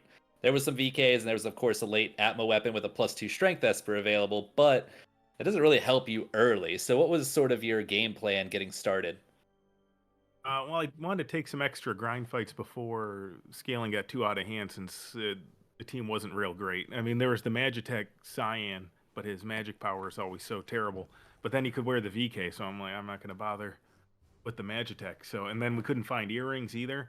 But luckily, Celeste did have a decent grinding dance that had that wind slash on it, and that kind of got me going through the beginning until really the Yeti is an early game beast. He kind of took over the early game for me. Pretty much soloed those, I think the tentacles. And so, yeah, that was just kind of my game plan to try and just struggle my way through the early game until the VK and Atma weapons could come online. Speaking of the VK, I could be wrong because I don't know if Leaf found it, but I think you're the only one that found the offering. Okay, yeah, I could see that. If warp stones just weren't anywhere, then I could definitely see that. I think that cost me on this one doing a lot of those warp stone checks with the only warp stone finding from killing Haydn, and I used it in Magitech. So yeah, that Yeah, so offering you definitely came in handy. oh, you made up a lot of time at the end, just because just having that just has so much damage on the table for the final fights. So it went really good. You were a bit behind, but that definitely helped you catch up to where you ended up finishing. All right, cool. So one of the questions that we've been asking everybody so far is, how are you feeling about UL7? Are you ready? Yeah, I'm definitely looking forward to it. I've been practicing a lot, playing a lot of this game, Ultros League settings, kind of getting ready for it. Feel like I've gotten better. Hoping to get out of my tonic division this season. I had a pretty tough tonic last time, but I'm hoping to get out this time. I'm not gonna lie, for my own sake, I hope you get out of tonic too. No, I'm just kidding. Yeah, but I'm looking forward to the season. I think it's going to be a lot of fun. It was a lot of fun for my introduction last time, and then going through the Moogle Cup and that Grand Prix. It's been some fun events. So looking forward to the next one. Yeah, definitely, and I do agree that I hope you also advance to potion, because the times that you're putting up would they're definitely not tonic. Let's put it that way. Yeah, I rarely I've been have putting the work the in. pleasure. You have been putting the work in. I rarely have the pleasure to beat you in virtually anything anymore. So, props on the improvement that you've had since Moogle Cup 1. It's been astounding to watch. So, very well done. Thank you. Looking forward to seeing how you do in what I suppose and assume will be Potion. So, hope you do really well there. Oh yeah, Yes, just thanks. so you know, all of us Moogles look up to you.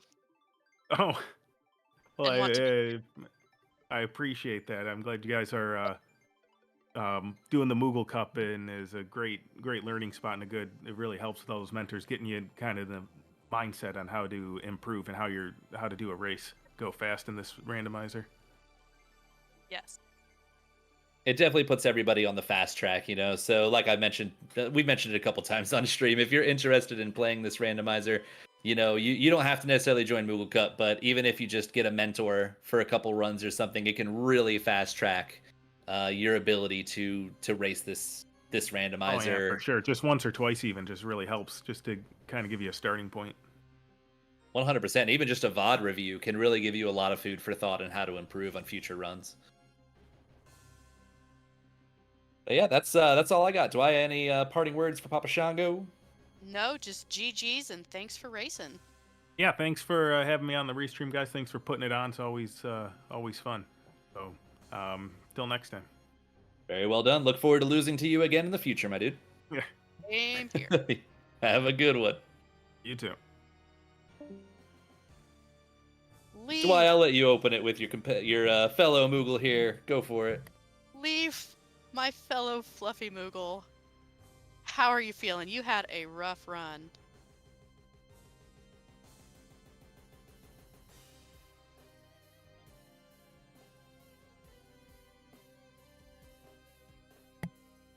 Leaf, I am unsure if you are muted somehow or something else is going on, but we can't hear you at the moment.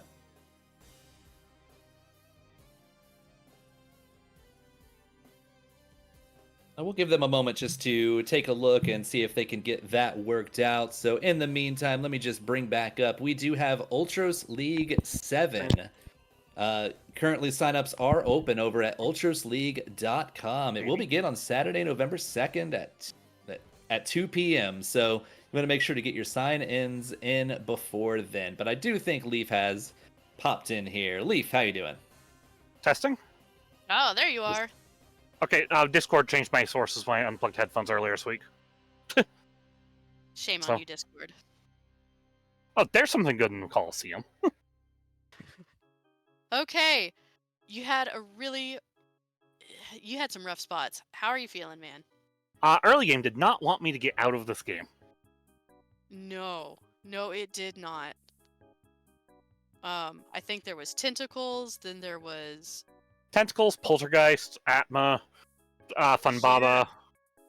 Atma getting wiped. I am tired already of level 4 Flare. yeah, it was pretty nasty. Everything was pretty spicy to you, actually. How are you feeling about those character checks? Because I think that's what got everybody. Almost everybody last locationed their 4th character. I mean, I like the joke that you find Gao and can't find dried meat anywhere. Also, the lack of any good tools. Mm-hmm. And the follow-up joke of a Mog that leads to 2 Espers and an Ice Shield. Was it an Ice Shield or a Flame Shield? It was both. But a Mog that leads to Shields and Espers on Magitech 3. I mean, luckily, I'd like to shout out our hero, Zombie Yeti, for finishing that goddess fight. Yeah, that was just... yeah. Even in death, he comes through with it. Comes through for us, right? Yeti is the hero we never knew we needed. We never wanted, but never knew we needed. Whatever that saying is. You know what I'm talking about. The endgame would have been just fine, because 100% HP Esper early with double Valiant Knife Cyan, he's going to do good damage. The problem is just getting there. Yeah, The seed didn't want you to move forward in the slightest. No, it did not. And especially because even if you did Opera House early, with spicy chicken at the end, that would have been very difficult. Yeah, even if that was the move, even if you tried to do it, like, I probably would have done Opera House early and probably would have been punted out of it because the offense just was not there. I did do Opera House early and get punted out of it. Kind of like every other check I made. Yeah. Eventually, you were able to get out of it by getting back to Doma Dream and knocking out those tentacles that got you the first time. But yeah, it was a very brutal start. Everywhere you went was just. Actually, it was the Funbaba that I got through first. Okay. Yeah, he's very rude early. We were just talking about. He's a huge chunk of hit points. The offense that you had at the time was just barely damaging him. I think you had Bolt 2, which he absorbs. It just wasn't ideal when you first went up there to the Yeti check. I think my answer ended up being the second dance that I picked up on Celis, because you had El Nino, and 2 healing moves. So yeah, that works. It'll keep you alive. And staying alive and letting 700 damage at a time come through to VKs. I mean, you use what you got. And if that's what you got, then that's what you got. Definitely. So, I mean, we've been bringing it up a lot. I mean, I'll mix it up for you because you're in the Moogle Cup. But how do you feel about the Moogle Cup? How's that all working out for you? Do you enjoy it? How much have you learned? What do you think? As I've said before, this is my second round of Moogle Cup, so you must have liked it. I did, and I wanted more advanced knowledge, which means first season measured by Chuck's up, solid runner. Very good and patient for teaching beginners. Second season, Taco Mage, and when you're being mentored by the guy who runs the Living Seed and plays in all the Chaos races, there's a lot of obscure knowledge that gets passed down. 100%. You have to know all of the obscure stuff to get through some of those Chaos Seeds, especially the true ones. That's a great mentor to have your second go around. You learn for the a second basics pass, the first that's time. a really strong mentor to get. 100%. You looking forward to the async stage here? I am gonna actually see if I can match up in the next day or two, in between Link to the Past tourney. Oh, you're busy. So, I am busy. I play multiple. I don't like playing just one rando. I get bored. Yeah, you've got That's a lot the way on to your do plate it. then. There's plenty out there. Well, as a fellow Moogle, I look forward to seeing what your time is in that async race. Or are you in the async stage as well? I am. Well, I guess we'll have to see if we can push it to the end, won't we? I would love that. That would be incredible. First, we have to get through Sigil and Nutty Gray. Yeah, we're not going to talk about that. No comment. Yeah, we'll talk about. Yeah, physics is not an unbiased commentator at this point. No, I'm Sigil's mentor, so I can't speak too much about all that. Nope. Whatever happens, happens. That's what I'm saying. But yeah, Leaf, we definitely appreciate you coming on, agreeing to be restreamed, and giving some Moogle representation up in here. We definitely enjoyed having you. I mean, we had current Moogle representation, and we had Moogle Cup champion representation. Absolutely, we got Moogle Cup 1 and 2 in one race. And I loved it. All right, but otherwise, yeah, thanks again. Do appreciate it. And I hope you have a great rest of your evening. Thank you for the restream. Sorry, not finished out, but Not at all. It was a valiant effort. I don't like holding up restream. I know. DrinksGlue says that you don't have to. I didn't have to, but I didn't feel like holding up the restream because you guys' time is valuable too. Well, if you're any future restreams and you want to finish it up here toward the end, by all means, go for it. We have no problems commentating over that for you as well. Exactly, because we just like watching too. Mm-hmm. We're just watching and chatting, so Yep. For future ones, just if you want to wrap it up, go for it. But the consideration is also appreciated. But all right, with that, I think we are going to go ahead and wrap it up. I am not sure. Glue, are we going to be raiding out anywhere tonight?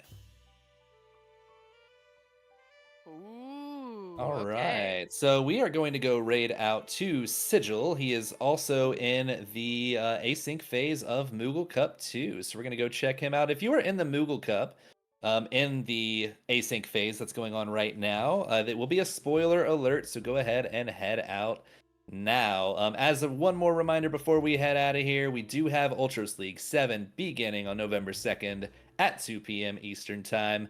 UltrosLeague.com if you are interested in signing up. We would love to have you, whether you are new or returning. And with that, I'm going to go ahead and say, Dweia, it was a pleasure to be able to commentate with you today on your first commentation journey over at Final Fantasy VI Worlds Collide. Thank you so much. This has been a blast, and I can't wait to do it again. I can't wait to watch you do it again. And then in the background, we of course have KnuckleyKong doing all the tracking, as well as DrinksGlue doing all the restream shenanigans in the background. So thank you so much to the restream team. Thank you so much, Dweia. Thank you so much to all of the viewers here. Off we go to Sigil. Hope you all have a wonderful evening. Bye. Bye.